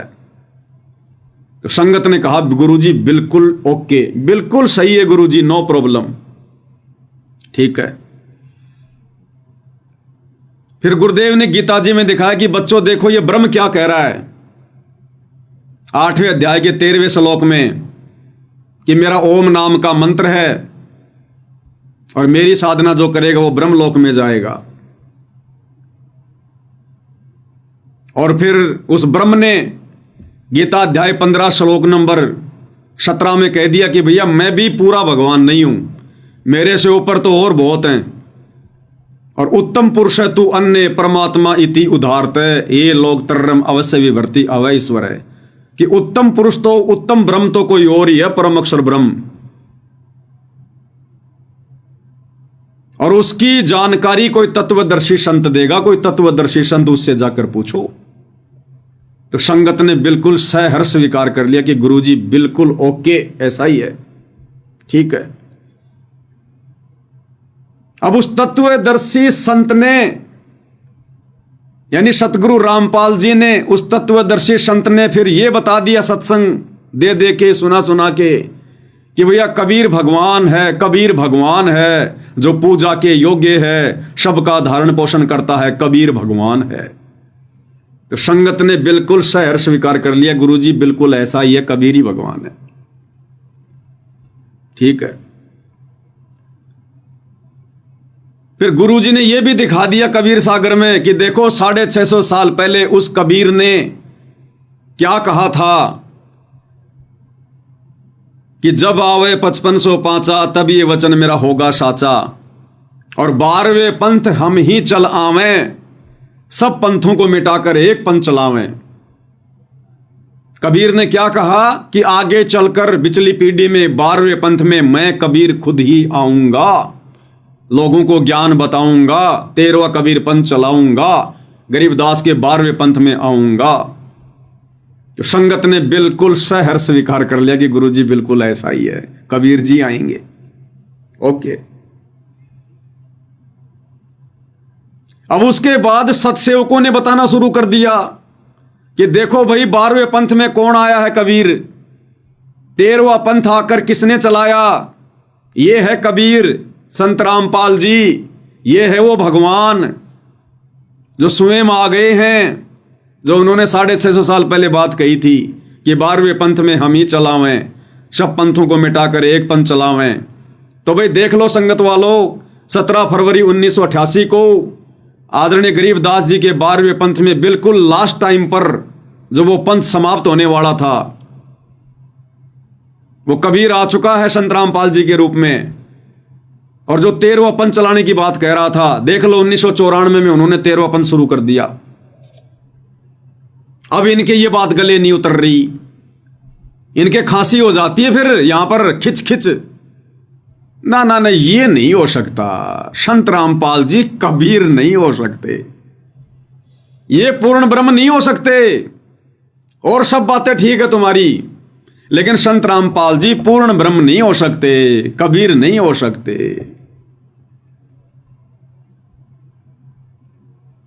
तो चलो भाई तुम्हें और समझाएंगे थोड़ा। फिर इनको हम याद दिला रहे हैं कि भाई संत रामपाल जी तुम्हारी नजरों में अगर पूर्ण ब्रह्म नहीं है, कबीर नहीं है, आश्रम वालों, तो नित्य नियम पढ़ते हो तुम? हाँ नित्य नियम पढ़ते हैं, रोज सुनते हैं गुरुजी की आवाज में। तो नित्य नियम में गुरुजी क्या कहते हैं पूर्ण ब्रह्म के बारे में, सतगुरु के बारे में क्या कहते हैं, सतगुरु कौन है, सतगुरु कौन है वर्तमान में? तो भगत कहते हैं कि जी हमारे गुरु जी संत रामपाल जी हैं सतगुरु। अच्छा संत रामपाल जी कच्चे सतगुरु हैं, पक्के सतगुरु? अरे पक्के सतगुरु, कच्चे का कोई मतलब ही नहीं है। तो सतगुरु के बारे में क्या लिखा है नित्य नियम में, तुम रोज सुनते हो, क्या लिखा है जी? सतगुरु पूर्ण ब्रह्म है और सतगुरु आप अलेख, सतगुरु रमता राम है, इसमें मीन न मेख। अरे आश्रम वालों, पूर्ण ब्रह्म कौन है? पूर्ण ब्रह्म तो कबीर है, कबीर। और यहां किसको कहा जा रहा है पूर्ण ब्रह्म? सतगुरु को, कि सतगुरु ही पूर्ण ब्रह्म है। और सतगुरु आप अलेख, सतगुरु ही वो अदृश्य परमात्मा है जो निर्गुण रूप में सतलोक में बैठा हुआ है। आप अलेख यानी जिसको कोई लख नहीं सकता, जिसको कोई देख नहीं सकता अपनी मर्जी से। और सतगुरु ही रमता राम है। रमता राम यानी विचरण करने वाला, जगह जगह प्रकट होकर अपना ज्ञान प्रचार करने वाला, घूम घूम के, उसको कहते हैं रमता राम। सतगुरु ही रमता राम है। और कहते हैं या में मीन ना मेख, यानी इनमें बिल्कुल भी संदेह की कोई गुंजाइश नहीं है। फिर भी संगत कहती है कि नहीं नहीं नहीं नहीं नहीं, नहीं। संत रामपाल जी सतगुरु तो हैं, लेकिन पूर्ण ब्रह्म नहीं है। ये कबीर नहीं हो सकते, पूर्ण ब्रह्म नहीं है। सतलोक में ये संत रामपाल जी नहीं हो सकते कबीर रूप में। वो पूर्ण ब्रह्म तो कोई और है, दाढ़ी वाला, मूछ वाला। अब कैसे समझाएं भाई तुम्हें? चलो और क्या बताएं तुम्हें। अच्छा ये बताओ, जो गरीबदास जी को आकर मिले थे वो कौन थे? अरे वो तो पूर्ण ब्रह्म थे, कबीर भगवान थे, जो जिंदा बाबा के रूप में गरीबदास जी को आकर मिले 10 साल की उम्र में गांव छुड़ाने के खेतों में। उनको सतलोक लेकर गए, उनको सचखंड दिखाया। वो तो कबीर थे, भगवान थे, पूर्ण ब्रह्म थे, उसमें कोई मीन मेख नहीं है। सारी सृष्टि के मालिक हैं वो। उनके अलावा भला दूसरा कबीर और कौन आ गया? तो संगत के ये स्टेटमेंट होते हैं फिर गरीबदास जी के गुरु के लिए कि वो पूर्ण ब्रह्म है, पूर्ण ब्रह्म। अब भाई और बहनों,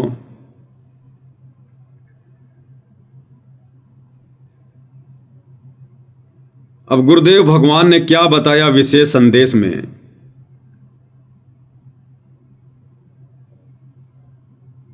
कि नालायको, तुम जिस गरीब दास के गुरु को पूर्ण ब्रह्म कह रहे हो, परमात्मा कह रहे हो कि वो पूर्ण ब्रह्म है, एक विशेष संदेश दास निकाल रहा है।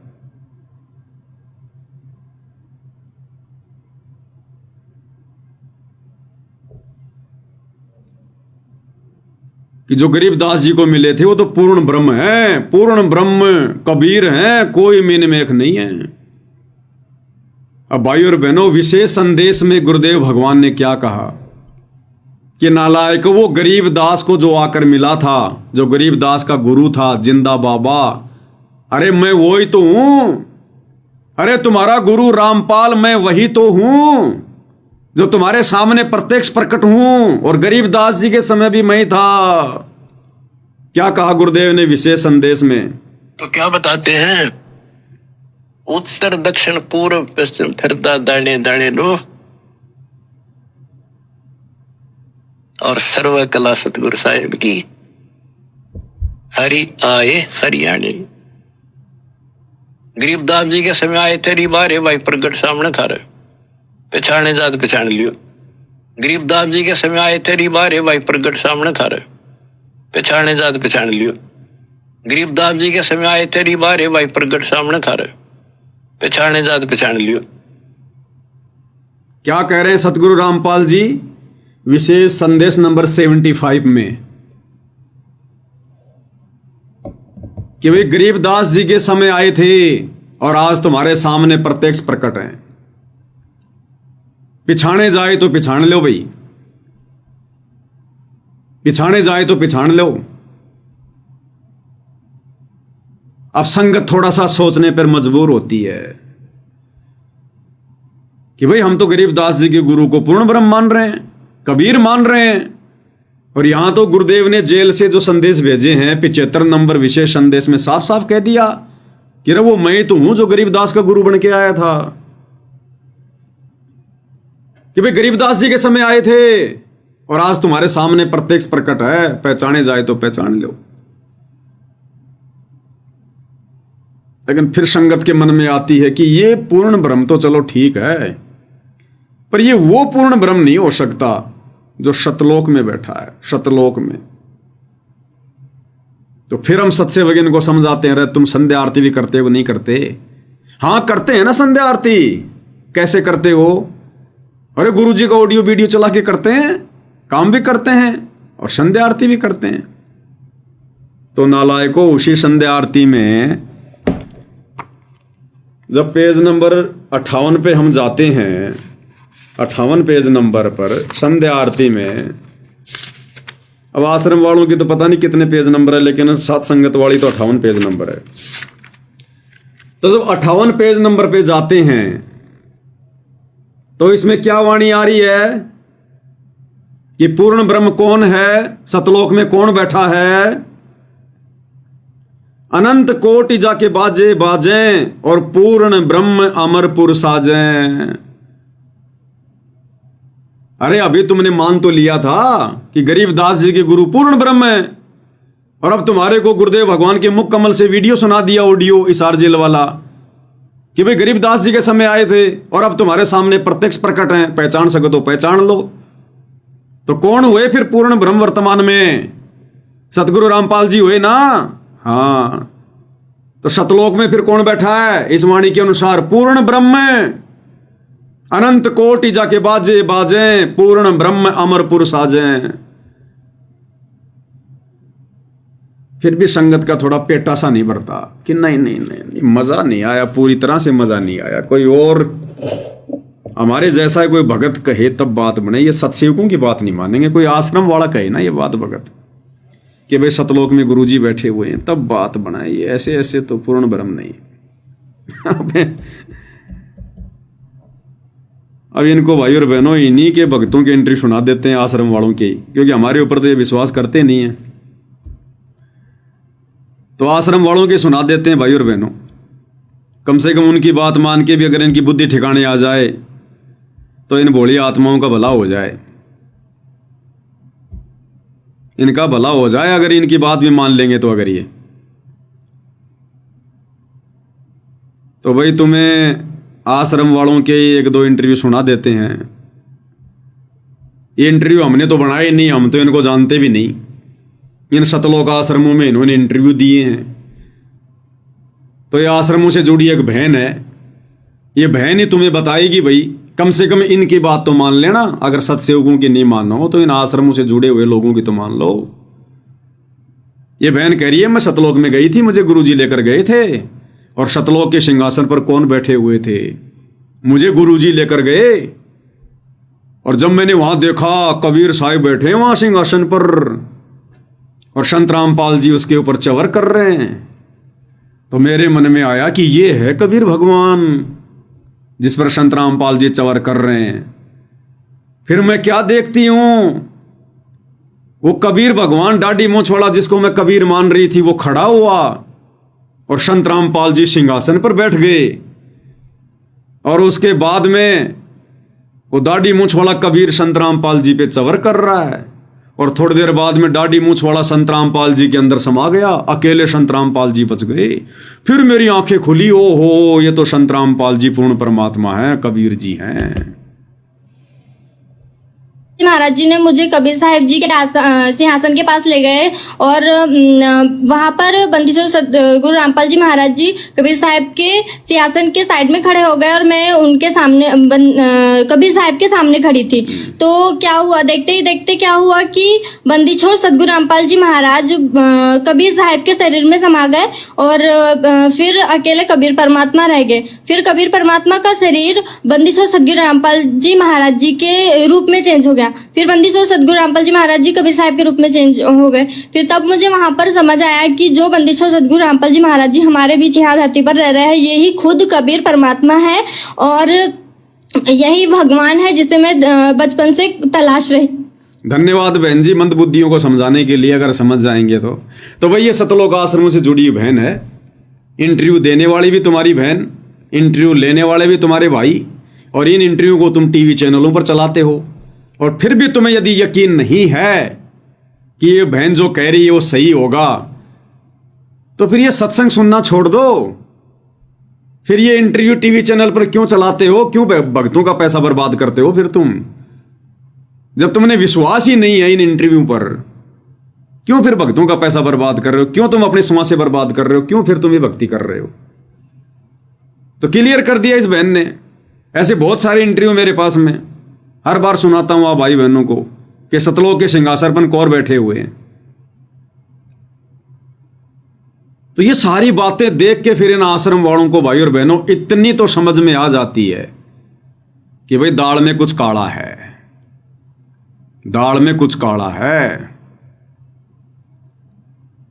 इतना सब कुछ देखकर ये कंफ्यूजन वाली स्थिति में आ चुके हैं आश्रम वाले। कंफ्यूजन कि भाई वास्तव में असली कबीर ये ढाडी मूछ वाला है या असली कबीर संत रामपाल जी हैं। तो ये कंफ्यूजन वाली स्थिति में आ गई। अभी क्लियर अभी भी नहीं है, कंफ्यूजन वाली स्थिति में है। एक सत्संग में गुरुदेव भगवान ने बताया, सत्संग में बताया या शायद वैसे, दो व्यक्ति थे, पुराने समय की बात है। दो व्यक्ति थे बेचारे, गांव से वो एक बार दिल्ली चले गए, दिल्ली। अब दिल्ली जाते जाते उनको रात्रि हो गई, शाम हो गई। अब शाम के समय तो बाजार वगैरह धीरे धीरे बंद होने लगे जाते हैं। तो तकरीबन सर्दियों का टाइम था, 7:30-8 बजे के आसपास वो ट्रेन से दिल्ली उतरे। और दिल्ली उतरते जैसे ही वो, पहली बार गए थे बेचारे, गांव में रहने वाले थे, ज्यादा जानकारी थी नहीं उनको। जैसे ही स्टेशन के बाहर निकले तो बाहर निकलते उन्होंने क्या देखा, एक आदमी अमरूद बेच रहा है। अब गांव में बेचारे सूखी सूखी रोटी खाने वाले, साग सब्जी खाने वाले, अंग्रेजों के जमाने की बात, इतनी गरीबी। तो उसने वो हरे हरे अमरूद देखकर रेडी पर और पूछा कि भाई साहब ये क्या है? तो उस आदमी को उस रेडी वाले ने बताया कि अमरूद हैं। अमरूद? हाँ बोले अमरूद। उसने रट्टा मार लिया, अमरूद अमरूद।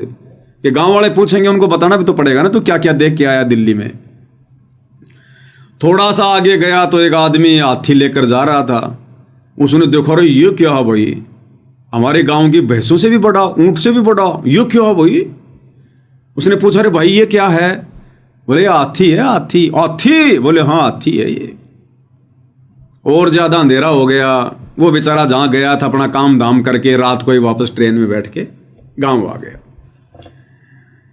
अब भाई और बहनों, साल 6 महीने बाद में एक महावत अपना हाथी लेकर उस गांव में चला गया। गांव गांव जाता था वो मांगने के लिए कि लोग इस हाथी को देख देख के, इसको गणेश जी का अवतार मान मान के, क्योंकि पहले बहुत ज्यादा भोले थे लोग, शिक्षा थी नहीं। ऐसे कोई हाथी आ जाता था, उसके सूंड के हाथ लगा लगा के, जय महाराज, जय हो गणेश जी, जय हो गणेश जी, अनाज वगैरह पैसे वगैरह दे दिया करते थे। तो पहली बार उस गांव में हाथी आया, पहली बार, गांव वालों ने भी नहीं देखा कभी जिंदगी में। अब जो महावत हाथी लेकर आया तो गांव वाले एक बार तो डर गए कि भाई ये क्या सांग आ गया। लेकिन जब देखा इसके ऊपर एक आदमी बैठा हुआ तो थोड़ी उनको हिम्मत बंधी कि है तो कोई कंट्रोल में चीज ये। अब लोग समझ नहीं पा रहे ये है क्या।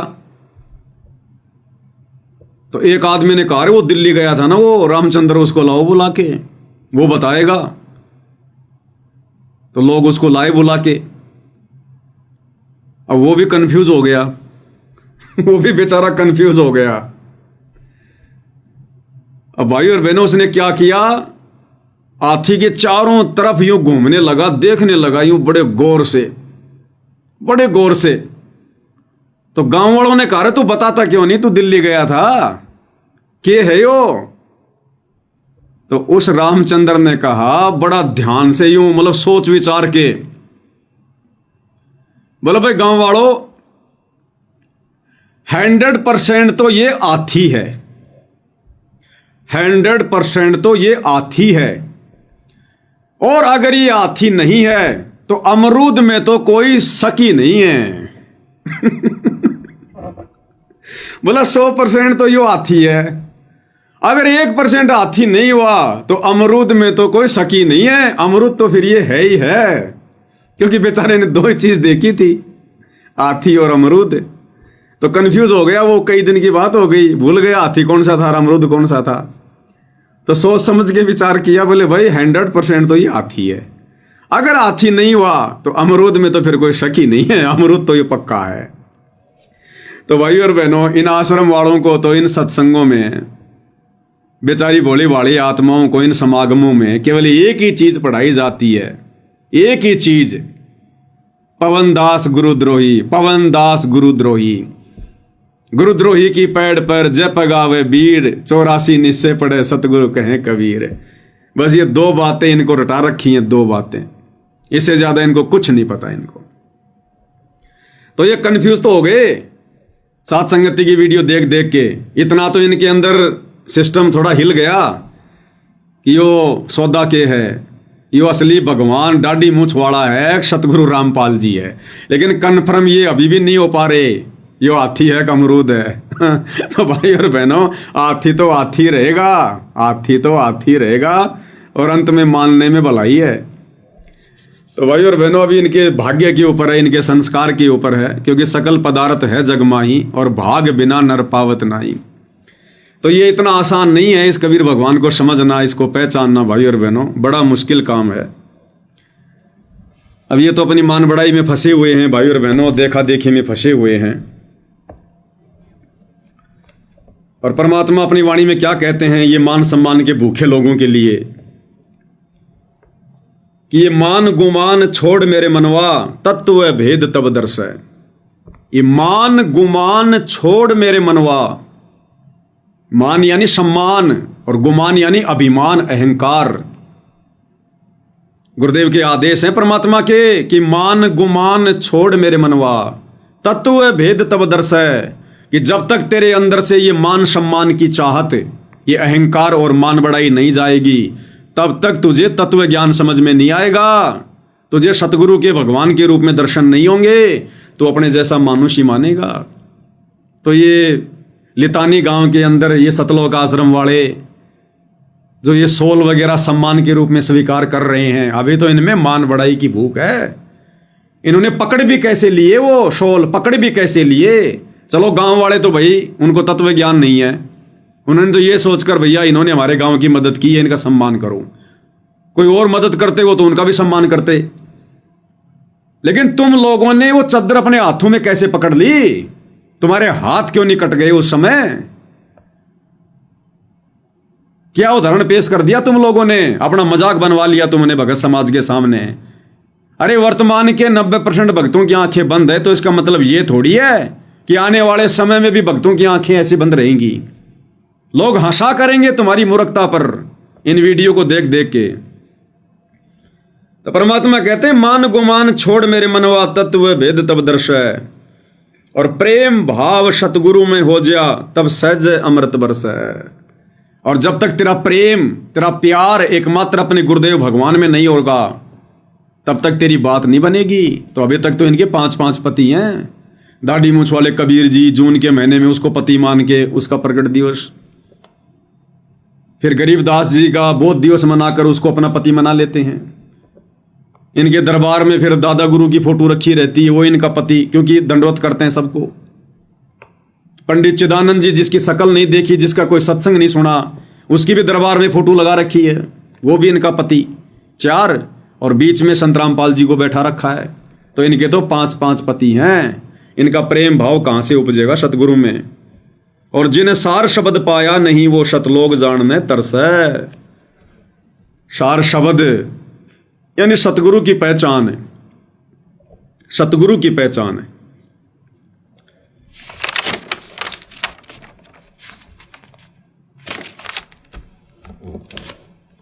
तो भाई और बहनों, एक छोटा सा शब्द है परमात्मा का, ये गा लेते हैं मालिक की महिमा में।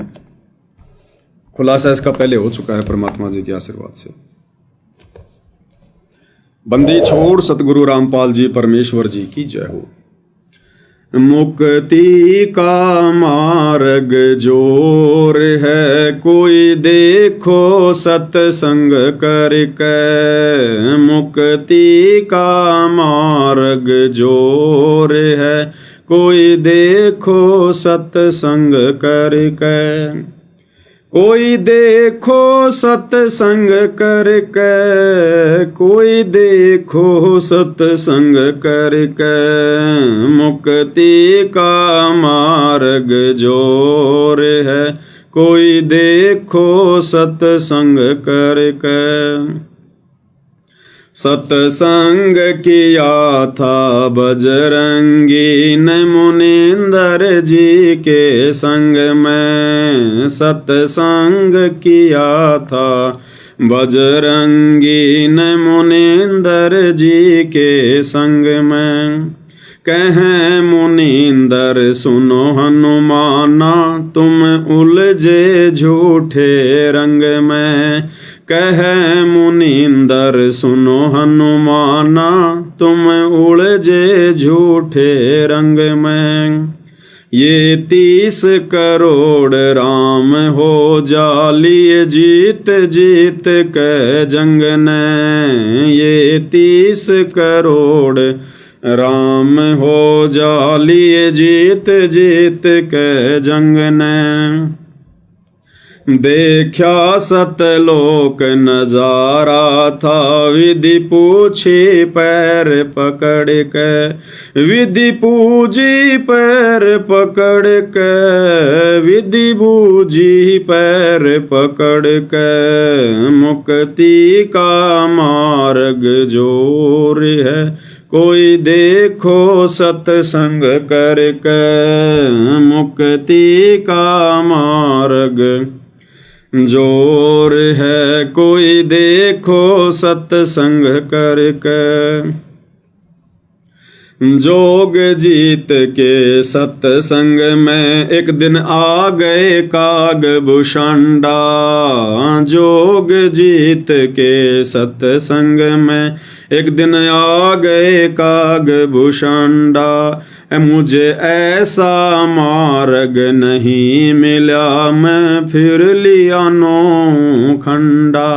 मोहे ऐसा मार्ग नहीं मिला, मैं फिर लिया नौ खंडा। उपदेश लिया फिर सुमरण कीन्या, तब मिटा काल का दंडा। उपदेश लिया फिर सुमरण कीन्या, तब मिटा काल का दंडा।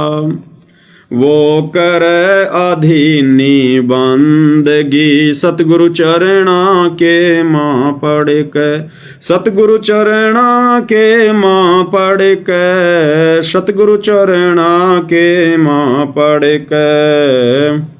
मुक्ति का मार्ग जोर है, कोई देखो सत्संग करके।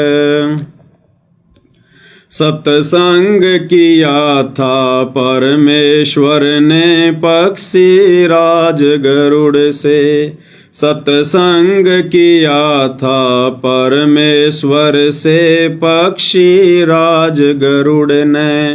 कह सत शुक्रत के स्वाद बताव यो गूंगा खाक गुड़ ने।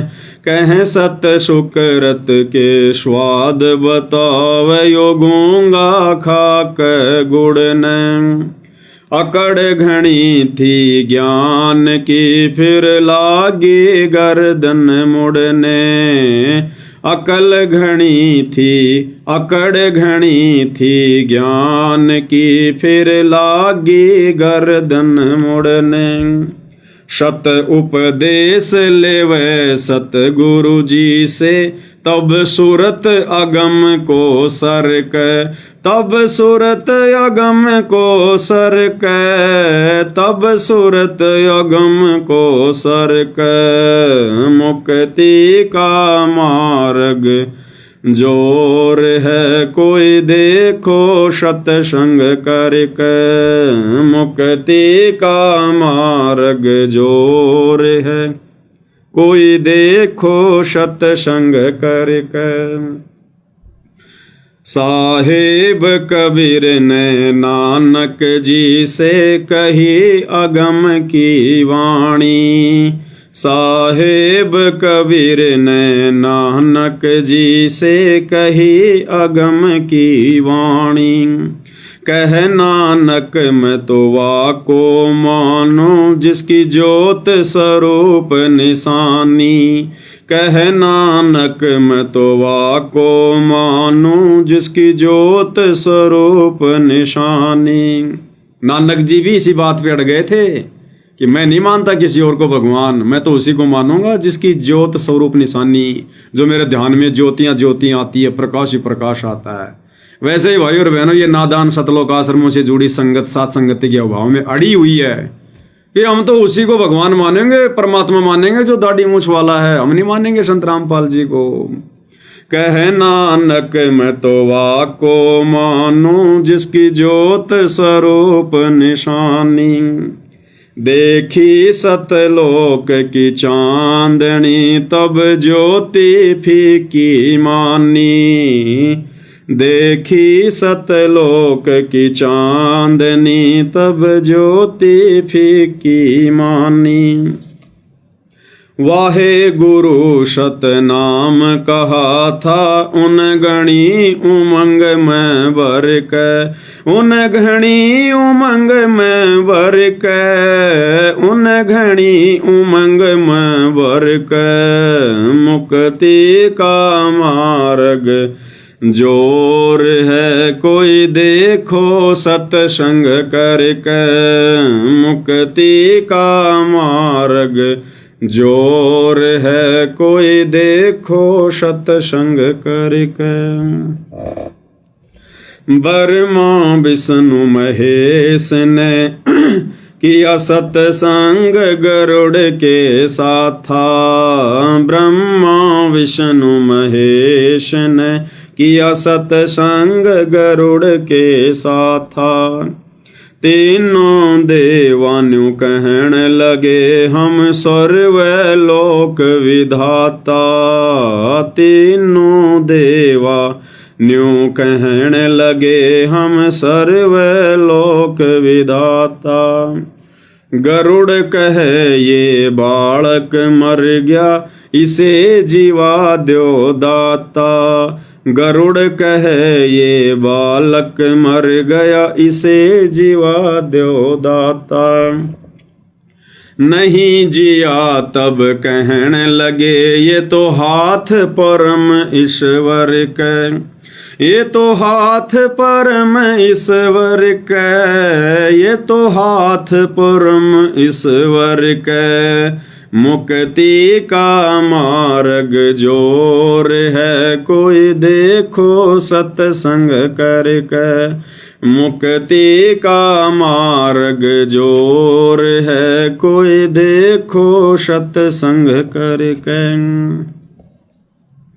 साहिब कबीर के सत्संग में एक दिन आ गए गोरखनाथा।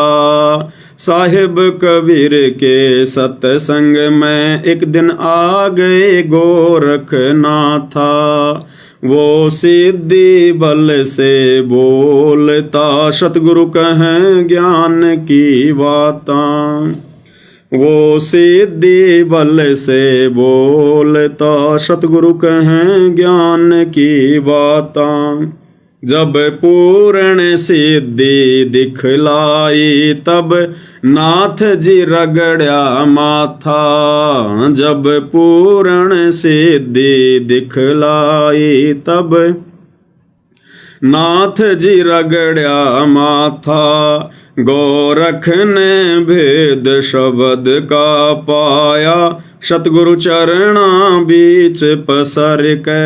सतगुरु चरणा बीच पसर के। सतगुरु चरणा बीच पसर के। मुक्ति का मार्ग जोर है कोई देखो सत्संग करके।